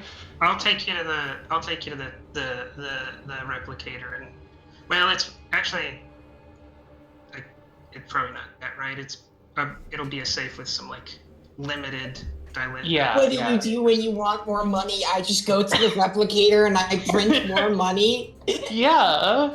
I mean, The that is creation a of the Federal solution. Reserve circa 1916. Well, no, I'm thinking the captain's like, that is the normal solution when you're dealing with a low-tech species who's like trying to strong-arm you over money, right? Just go print the money. Yeah. But this is a high-tech species trying to strong-arm, so Alithia needs the real deal.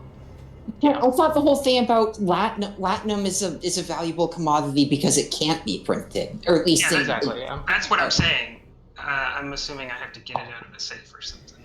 Yeah, to have a suitable amount of currency, trade goods and currency, because he actually spec out allowed Duskars, which is the Klingon currency. So you probably have a few Duskars in your financial vault in the event you need to actually trade with Klingon ships, or people who trade with Klingons, so they have to use Duskars anyway, because that's the way they operate. But currency, trade goods,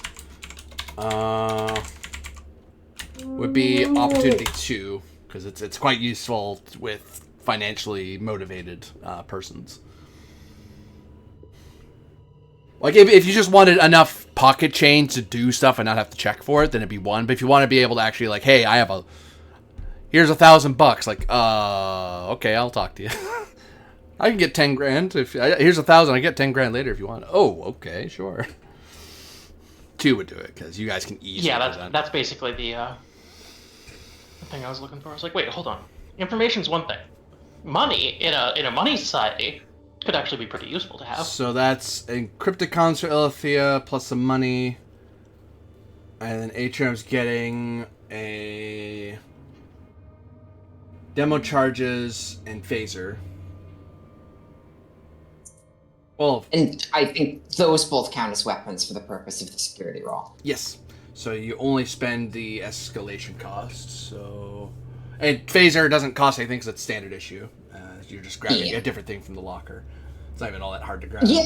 Could I grab like a non-Starfleet phaser as part of my costume change, like something that? Do we have any generic brand phasers? common, whatever the common phaser pistol is. Okay, thank you. So yeah, what you would do? This is very doable with Type 1s. Type 2s, Type 3s, it's hard to have a civilian version of them because Federation very strictly controls that. But Type 1s are a tool. That's like arresting someone for a multi-tool. It's like, can you hurt someone with it? You can. But really, it's not meant for that. It's meant to do other things. All right. Control security. Control security 2 for good scans. All right. Control security. Focus and hand phasers. Yep. You're picking out a phaser you know would be believable. Take these apart and put them back together. Yeah. All right. Take a threat. Generate 2. So it's going to allow you to pay for some of Alithia stuff. Yeah.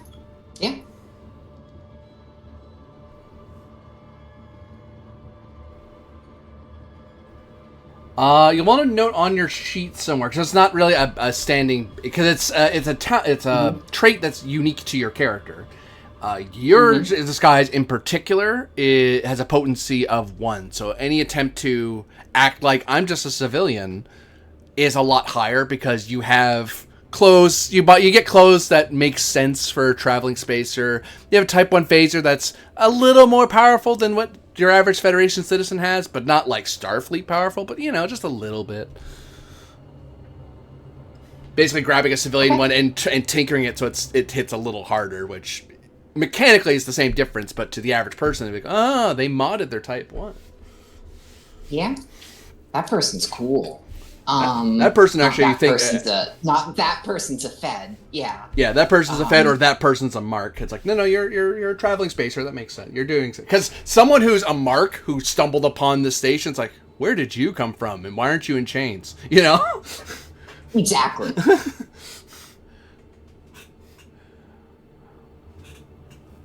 All right. So that is 1, 2...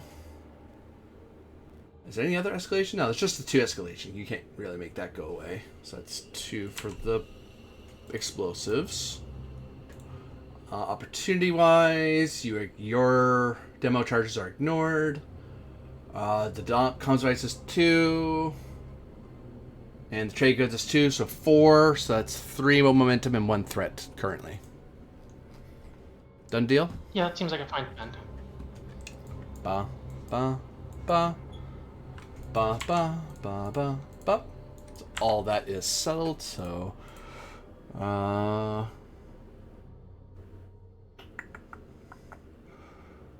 we will say time is money, and we'll say you have a way of talking.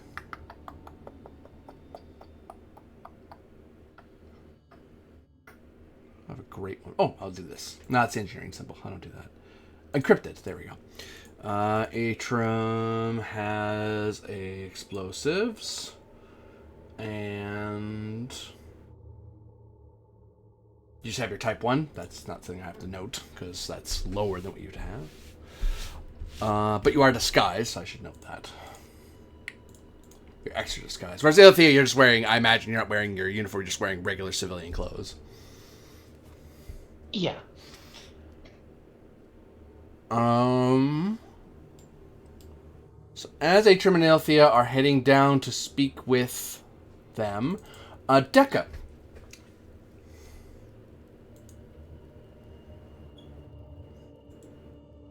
The little box that could. Oh, I was muted. That explains a lot.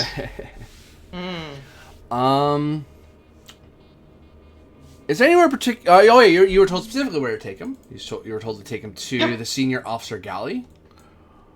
Yep.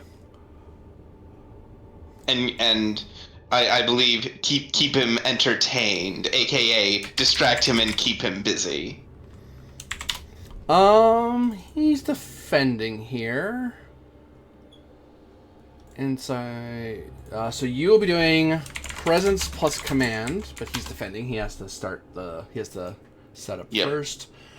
Focus wise. Oh God, how did we get so many threat? Yeah. Atrum converted all of his personal threat into threat on the table. Like one. No, I won that roll, so that didn't No, actually. you did. It took 9 threat to do it, though. Oh yeah, that's true. So we paid the threat tax no matter what. Okay. Mhm. Okay. I'll just buy a full mit. I have a focus, but none of my values really make sense yet. Plus, he's not in full oh god mode on this. This is something that if you distract him from something on your ship, that would suck. But he's gonna try though, because he has pride. Because Ardinian.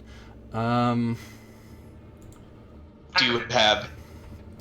That sucks. He can modify that roll. Does he want to?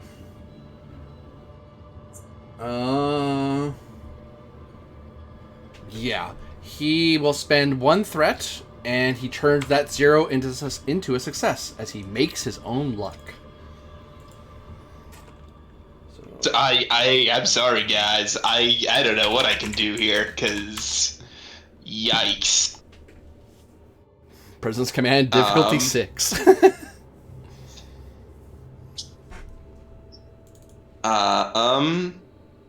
I get the wrong box for the job? Yeah, you did get the wrong box for the job. You can navigate I SARS, do not have a social funny- encounters. Yep. And you know what? To keep it funny, I am going to spend just 1 threat to buy a 3rd die. I know I'm probably not going to hit this. But could I sell you on the last focus in my list? Poetry? There once was a man from Orion, whose gambling always had a high buy-in, so he bet quite a lot and then lost at Jomjot, and soon had no starship to fly in. You could use poetry. He is a person of the arts, so that could suitably distract him. Whereas certain Klingons would like poetry. That was generally less offensive than those go, so I was fine. Yep. You know what? I'll spend another 2 threat to buy 4 dice. Certainly. I mean, you are from New England, so I didn't know. You might have met a man from Kentucky. I know Been to multiple. Nantucket, yeah. I've been to Nantucket. I know multiple people from Nantucket. I'm from the Cape. You're not the guy, are you? No, So you no, know no, them, I'm know not the them. man. Got it. No, but funny enough, I did have to go to Martha's Vineyard for the first time in like a couple years today. Is that something you should be telling for legal purposes? Because, is there like a Yeah. criminal charge you have to catch That on? was related. No. Unless, like, Martha's Vineyard is I don't know why. I wouldn't know that. I don't No, know it's a why I separate pulled it island. twice. It's a separate island, but they're usually spoken of in the same breath. Yeah, they're next to it. They're basically the same place. Yeah.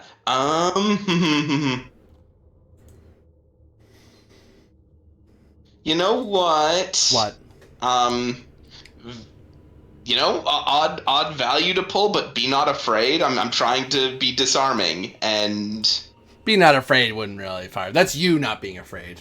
He's not scared of you. You're a buck. fair enough. And he knows Medusans It are was won't be use not their afraid is like the biblical sense.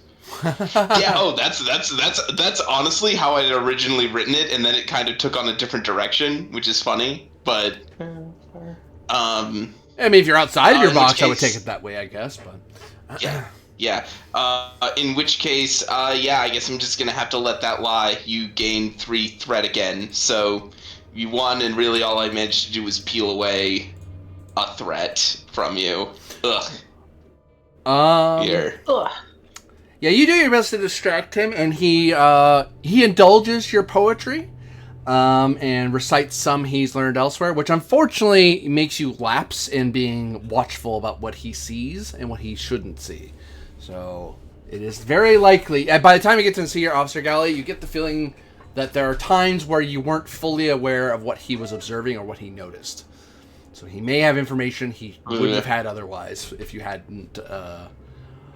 Yep. And in addition, I'm going to spend a couple threat Sorry, here. Captain. As he learns some extra information with a few innocent, benign questions about the ship that don't mean anything, don't sound like security issues, but I'm pretty sure that won't be at all useful to him to know later.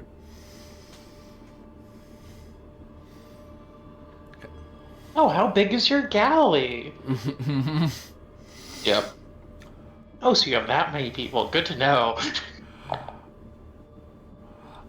So, Lieutenant Junior Deco, was it, yes? Yes. I have had not the pleasure of working with your species in a personal capacity. I have known others who have traded with traveling Medusans, various identities. I don't believe I've dealt with you, which makes sense since given your Starfleet career. And, well, I don't exactly have need of junior navigators of a Starfleet ilk. Indeed, and to that end, it is rather uncommon for single Medusans to travel the stars alone. Well, when one travels with company, one does not travel alone. Although I guess without the traveling with one's kind, it can be alienating.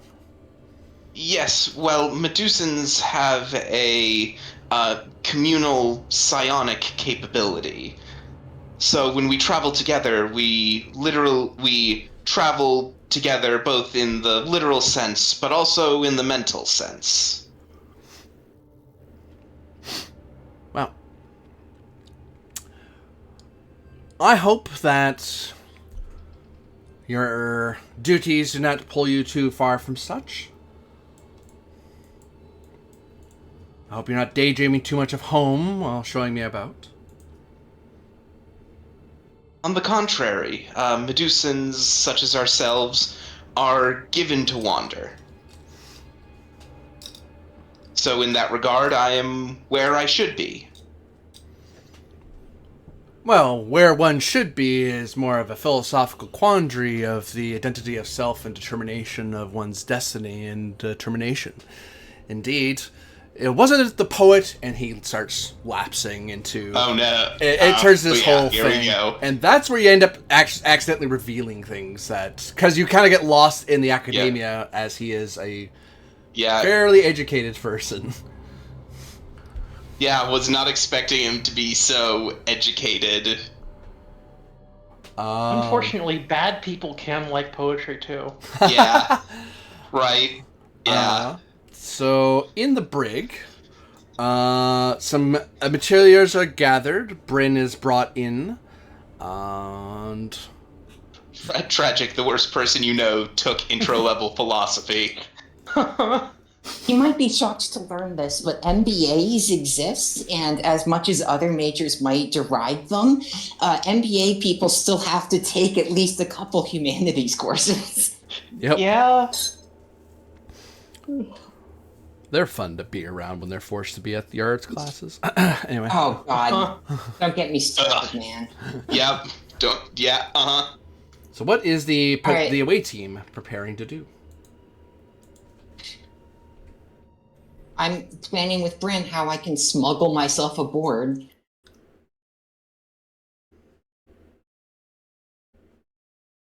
I say planning, if it's even possible. That Just putting yourself like in the floor of the shuttle or something. raise an engineering difficulty 2 for Bryn to have a engineering solution to how to smuggle a person.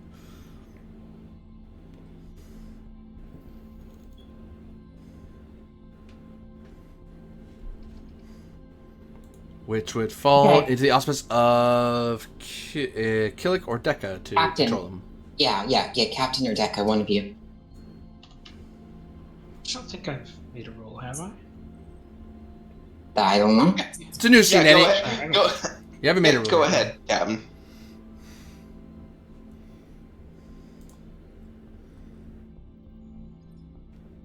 If I can find the sheet. There it is.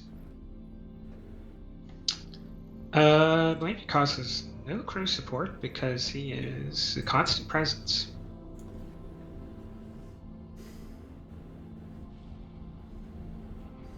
Constant nuisance, more like. No.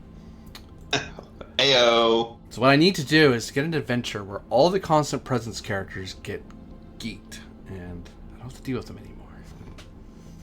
Oh, you wrote an adventure involving people being grabbed away into slavery and didn't do that to any of the crew. That's on you. I mean, okay, well, since you gave me the idea. We know who to blame, I'm just folks. saying, if you wanted to get rid of our supports, you have a method to do so. It's Atrium approved. Got it. I understand. Wink, wink, nudge, nudge. I know what you mean. Determination on Mission Directive 6. Trying to get someone on board to surreptitiously observe and scan any a non-Starfleet ship.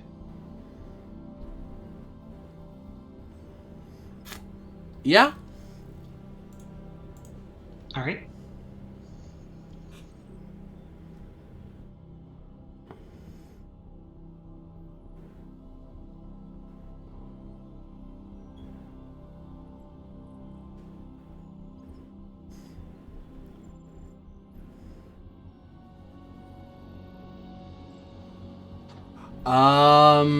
Did you buy a die there with your spend?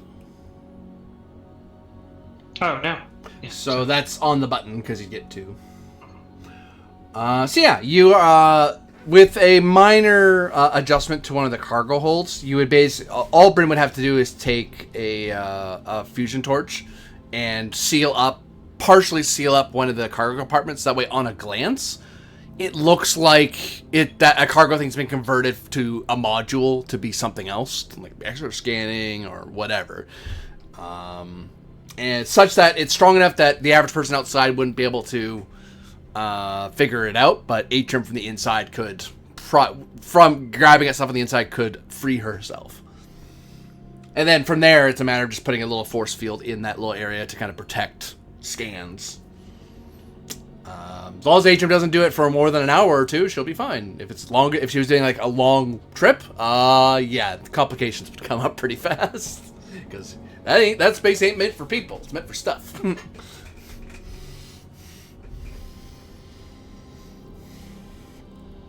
Okay.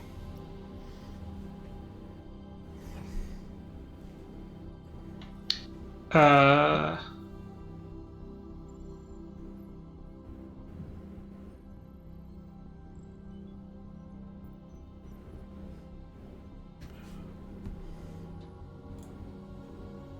right.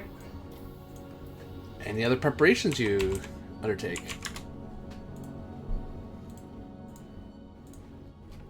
Before getting on the shuttle and going over to the station.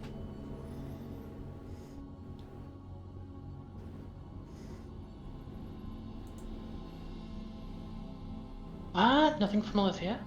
Let's do it. So it is Vansis, Atrim, Ilithia.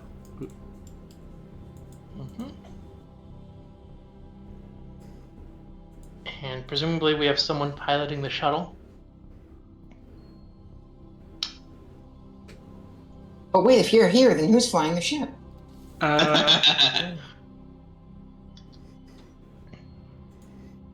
Who would be flying the ship? The shuttle.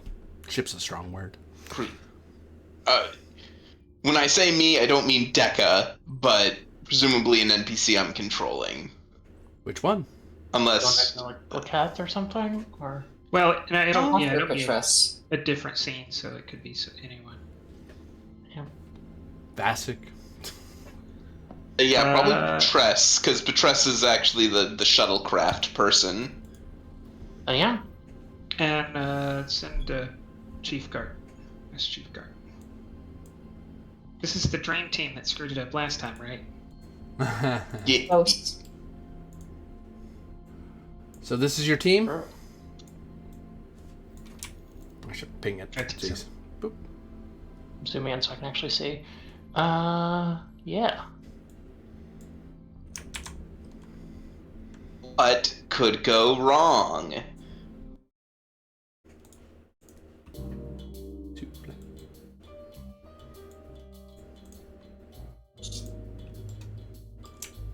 It'll be amazing if anything goes right.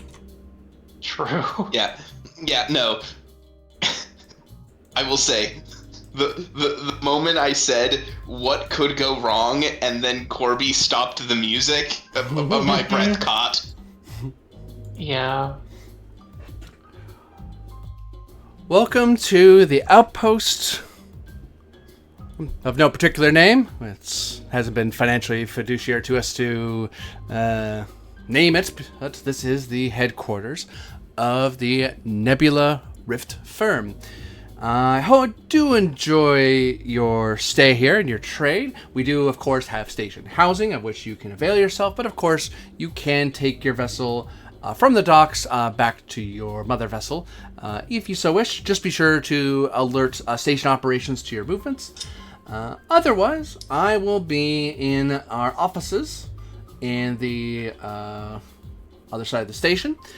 I will leave you to your devices. Please be sure to obey the commands of station security, as they will maintain order and function of the station. Good day, and Mantis will begin heading off. Those aren't Be clear, green, are the they? The guards. Say again? Those aren't brain guards, are they? No, they're just people in full tactical gear. Okay, correct me if I'm wrong here, but I'm supposed to stay with them, right? Yeah. Mm-hmm. Yeah, He so I'm said going he needed to with be able to them. communicate with us. Yeah. Yeah, you're our ambassador to him because you know you're command level personnel in addition to being a doctor. Yeah, so Alithia will say to the other two, keep the ship ready here, and then head off after Vansis. Actually, as you fall after him, he actually stops at the doorway. Yes? However, could I be of assistance to you? And he pointedly looks at the enforcers and then back at you. Apologies. I wanted to go over some potential business deals. If you wouldn't mind, I have some cargo that I'd like to move. The Federation isn't too conducive to such things. Kind of wave. I have to roll defense, not from Vancis, because he's the one who's telling you, please think of a lie. Why you're following me. Because I can't say it. So they're rolling defense against you. It's opposed. They have a number. They don't really have a focus because they're just enforcers. They're just guys with guns. Did you get a little bit of threat just for being who they are? But that's more for their gun. They wouldn't spend it for listening to people talk. That's not really what they care about. I guess spend any of the table resources. It's Vancis. So yes, they'll spend at least one from the table. They're not even spending from themselves. They're saving that. That's for their guns. Like, no, we'll spend from the pool. Yeah. Oh, God. There's two of them, so one's assisting the other. Boop. It's not a great roll, honestly, because, well, they're just guys. 2 hits, plus a complication. Alright. I am going to give myself a focus in... let's see. Subterfuge. Yeah.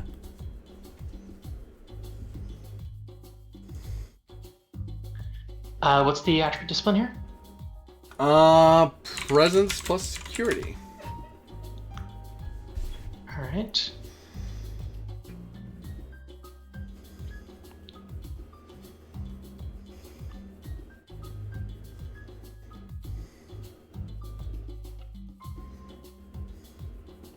There we go. Noted that down. Okay. Why did that? Oh, okay. Cool. I have a focus.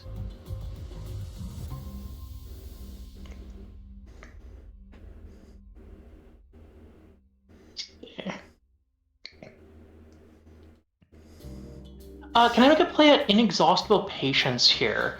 He seems impatient, but I seem like I'm just coming after him like a trader, pliably asking for a deal again. I wouldn't take it because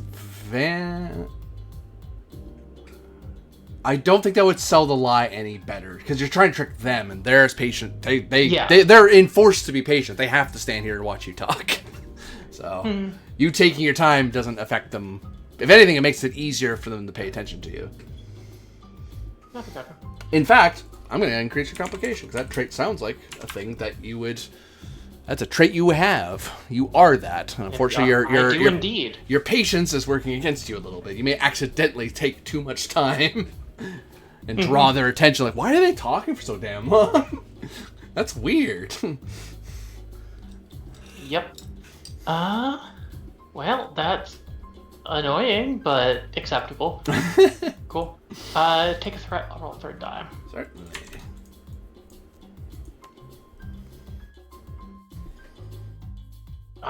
Re-rolling that 20. There we go. And Ventus will assist because he realizes you're trying to lie. He's like, oh yeah, that thing we talked about on your ship. Yeah. Yeah, Alithia opens purse and flashes some of the rare crystal she has or something as a trade good. It's so just enough that one of the guards gets a brief glance. You with him playing along as he clues in, as he has to improv off your lie because you didn't plan for this. You just kind of started on the moment. But he easily, as if he seems to have a focus in deception, easily follows along with you, and then he just talks with it and plays the forgetful Ardinian of, oh, of course, that sort of thing. I'm rich and dumb. What do I know? It's like, yeah, that's a mistake you don't want to make with Ardinians too much. Some of them are rich and dumb. A lot of them are good at what they do. Yeah. The complication benefit to you is that the guards, you are highlighted to the fact that they are not firm security. It seems like security here, they're not Breen, so they must be mercenaries.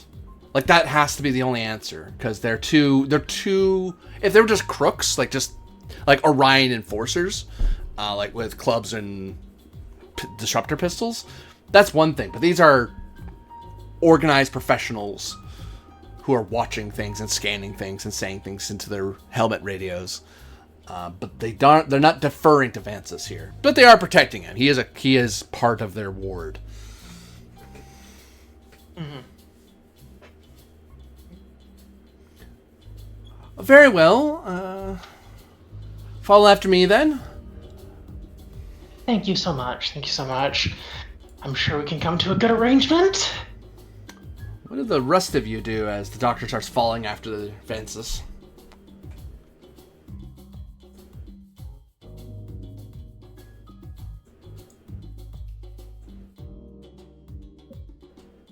Sets demolitions and dock services. We're the backup. I don't Yeah. think we are going to do anything immediately. I mean, there are still guards that... Go ahead. Well, you do have to be somewhere Okay. to be a reliable, a little captain pops up on their shoulder and says it's probably a good idea to be somewhere sensitive and not just in the shuttle bay where you're going to get caught in a firefight. Okay. Then I'll pop out of my hidey hole. Nod to Gart and Patrice. Guard will say, ma'am? Looking outside, do we, using the sensors to look outside, what do we see for guards in front of us right now? Using shuttle sensors to scan dock. Okay, so and actually to help you with the map a bit, so dock services is there's another floor up and down from this area. That's all the actual docking rings and engineering and all that stuff. Dock services is just where all those everyone gets funneled so they can be checked to go elsewhere on this deck. So you could scan the dock services area to figure out what kind of guards they have. You could try to scan certain compartments of the deck. This is like a whole airport terminal style complex, right? Lots of people moving around. Yep. Okay. So if I got out, it's reasonable to assume that I could blend in with the crowd. That's a roll for sure. Insight plus security, difficulty 1. Because that is useful information that wouldn't be immediately apparent. Insight, security, investigative techniques. I'm trying to think of how they would view it.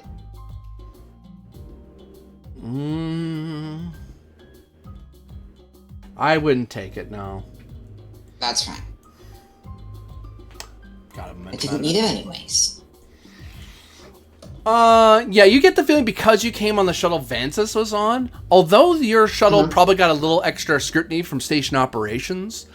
It's an unarmed shuttle, because I presume you guys didn't arm it. You would have pointed that out. It's not an armed shuttle.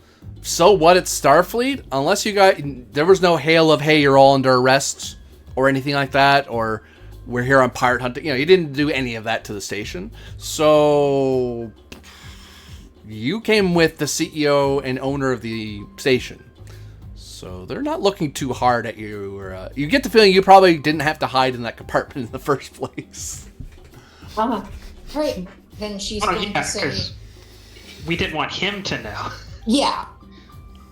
Yeah, you're hiding from Vances, but yeah, the protection from the station wasn't there, no. Once she's gone, she's going to say to Gart, follow me and follow my lead. And she's going to step out of the shuttle and say, why, thank you for the ride, dearest Starfleet, but I must continue with my business, and then turn, leave, and join the crowd.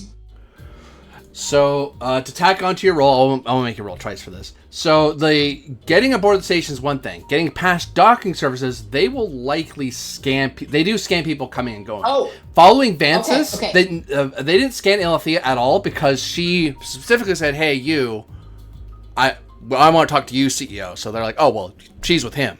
Don't worry about it." You, whoever, are just a regular Impossible person. to sell. Ilithea could have had the explosives and then left them somewhere for me to grab after. But okay. But the captain assumed involving Lithia in super spy stuff was a non-starter. Yeah, well, the security officer has slightly different thoughts on these matters than you. That's why you're the superior. Gart will look around for a grate or a access hatch that Atrum could get to if she had a distraction. Insight plus engineering, difficulty of... Let me look at the station stats. That'll give me a good difficulty. It's probably 3 is my guess. 2, I'm wrong. Oh, right, because this isn't a war station. It just has basic securities. Is there any reason I can increase that? No, I don't think so. Because all its stats are about don't blow us up. Focus in investigation. Don't blow us up, and we can talk to people. Yeah. Say again. Focus in investigation. Yes.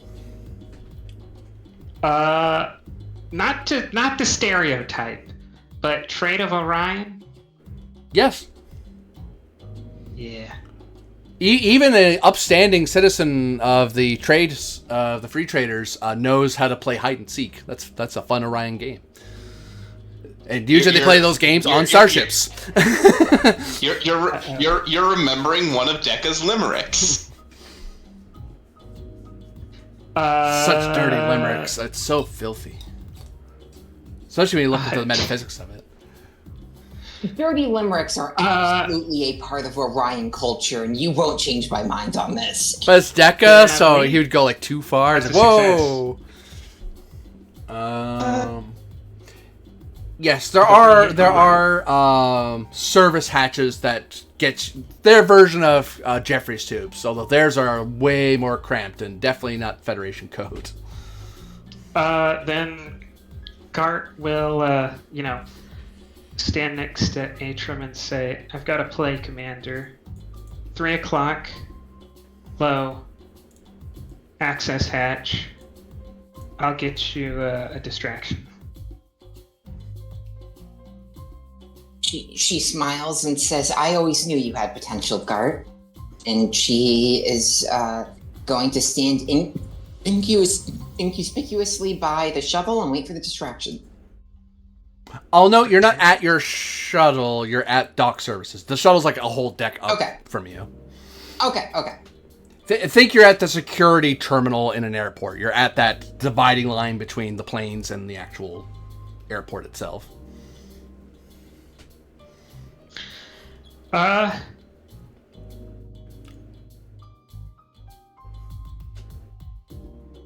Gart will start shooting. Time to get redshirted. Look exasperated and ask about refueling services quite loudly. Like, what does a guy got to do to get a refueling service? They roll to defend because you're trying to distract them. It's the same number. What are you? You're in Starfleet uniform, like a service member. Mm-hmm. You're armed with a Type 2. You came on a shuttle that was unarmed. Do we care that much? We kind of care, but we're not going to spend threat care. We don't care that much, so we'll just take our chances. We're not that worried about you. It's 3 dice because 2 of them are paying attention to you. Like the 3rd dice is just them assisting. That's a garbage roll. That's if they didn't Is the 6 the only thing that succeeded? Yeah. And it was an assist die? If that's true, then they don't get it, right? You can't get an assist if you didn't get any successes. I'm basically using squad rules, so I can pool them together. I'm pooling them together. In that sense. Which kind of saves them, but that just gives them 1 hit for all that's worth. Would Petress be able to also assist in this in the sense of, she's going on about this what's needed for this shuttlecraft, and it's got to be this kind of fuel. Totally. Substandard fuel will wreck the intakes, and certainly. All right. Well, I was having trouble with guard's sheet, so I refreshed, and now I'm getting 503 service unavailable from Roll20. Oh no. They've caught on to you. So that's Gart. Uh-oh. It's not loading for me either. Ventus already is, but that's okay. I think this might be... See if they've got a... I think this... You have to hit refresh. Yes. We might end on a cliffhanger. Yeah. Yeah, I think this might be more than Oh, just... I just got it too. Okay. Oh, yep, here we go. Ooh, that is what I like to call an oof. Someone got Wait, it. timeout. Roll20, the host is down. Oh no, I'm the only one left in the game right now. It's all up to you. You gotta blow up the station. Yeah. Well, since I'm the only one left in the game, I inherit it, so... Oh yeah, that's how that works. What are you going to do incremental reformism on the slaver station? Yeah, exactly. You see why Alithia wasn't my first approach. Look, patience is a virtue, but if you're immortal and patient, it becomes a little bit of a problem. No, I was thinking like I didn't know if Alithia was gonna. In our last episode, where the captain and then Atrum were very gung ho, I thought Alithia might be hesitant, and I was thinking, yeah, if you just had to put up with 2,000-3,000 years of humans for each other, you're probably not going to stand on a high horse now. And the captain doesn't want to hear you say that. Mm-hmm. That is definitely a thing. It's like even the status page for Roll20 is. Yeah, I loaded back into the game, but none of the character sheets will open. So make of that what you will. Okay. Let me see if I can. Were we even here? Yeah, I'm here. I'm not in the Roll20. Okay. I didn't know if your internet had disconnected. Okay, it's just No. Yeah, no. This is very. New sheets won't open for me either. The sheets that I have open work, but new sheets won't open. Huh. Hilariously, when I tried to open a sheet, I got a gateway timeout in. I got gateway timeout within the sheet. Trying to look at the status. Oh, that's my IP on it. Oops. Well, we're all gonna dox you now. Yeah. Get doxed. Yeah, no, got a gateway timeout on my end too now. On the I sheet don't that think I posted. I'm still in the game. Don't really know why. Because some of the stuff you preloaded is already there. That's why I was in until I left. It's like the minute, it's like Vance's sheet was still, I could open and close it. Wow. It's like, yeah, that's because I already preloaded it. Yeah, that makes sense. Yeah, that was just gone. Cache memory. Well, now I can keep looking at panty dresses, so... Oh, I got a response from the server. Amazing. Oh. Now, it's a matter of trying to get in. Checking again, and it went back down again. I was able to ping the server, and then it just I was like, oh, so it's back. It's like, nope. Yeah. Yeah.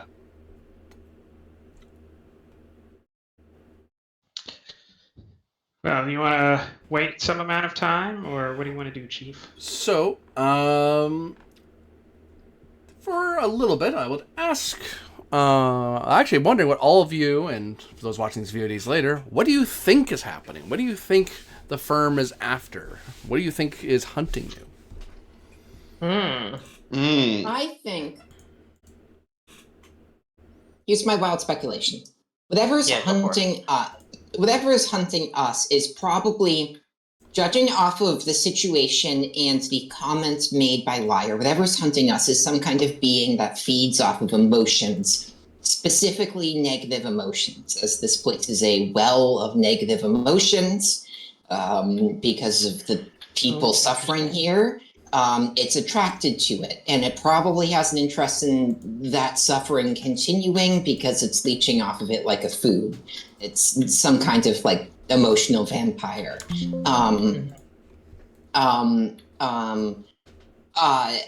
As for what the firm is up to, I think the firm mostly just wants money. And while they were pressed into this by the Breen, they didn't put up too much of a fight about it, because if the Breen offer good money, good latinum or good whatever for it, then they're happy, they're content. And they might personally want slavery to go away, but they don't care that much to actually make it happen.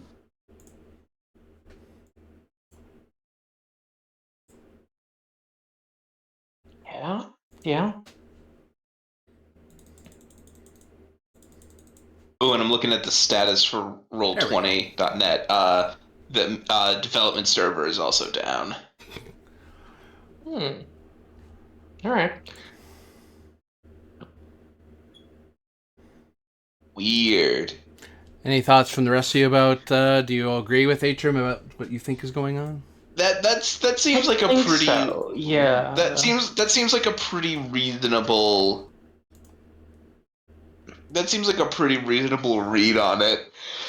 Yeah, like I'm Yeah, not something sure to do with the quite. wrist.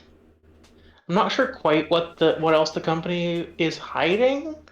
I definitely feel like there's going to be something that bites us. It's like, oh, this thing is also incredibly ethically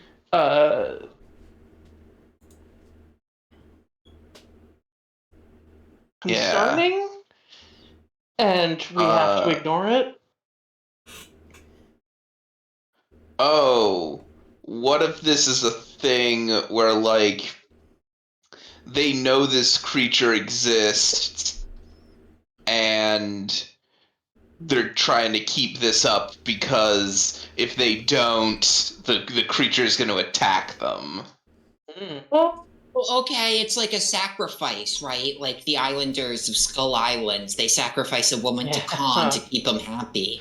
But in this case, it's perpetuating human suffering in this location. It could be like a ones who walk away from Oni last moment, where the suffering of the slaves appeases the god, Right. and in exchange Yes. he gives the company some bonus.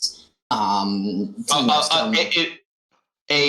infinitely more messed up version of Encounter at Farpoint is what I'm saying. Yeah. Like Okay. infinitely more screwed up is like Maybe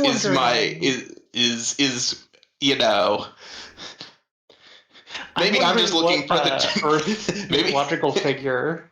The this hunter is Yeah, that's the other thing. Is this one that is in line with Liar's pantheon, as it were, or is this from a different quote unquote pantheon? yeah. Like cause the Greek gods are like their own thing. But similarly powerful entities. So the question is whether or not this being is something that is directly related to Liar, or if it's from its own rank Right, 'cause, of like, I'm entity that Liar I'm just going, happens to know oh, about. are we going to encounter another trickster? Because when we first encountered Liar, like, Ilithia was connecting back to her own, like, long history on Earth and going, there's lots of trickster gods. Which one is this? Yep.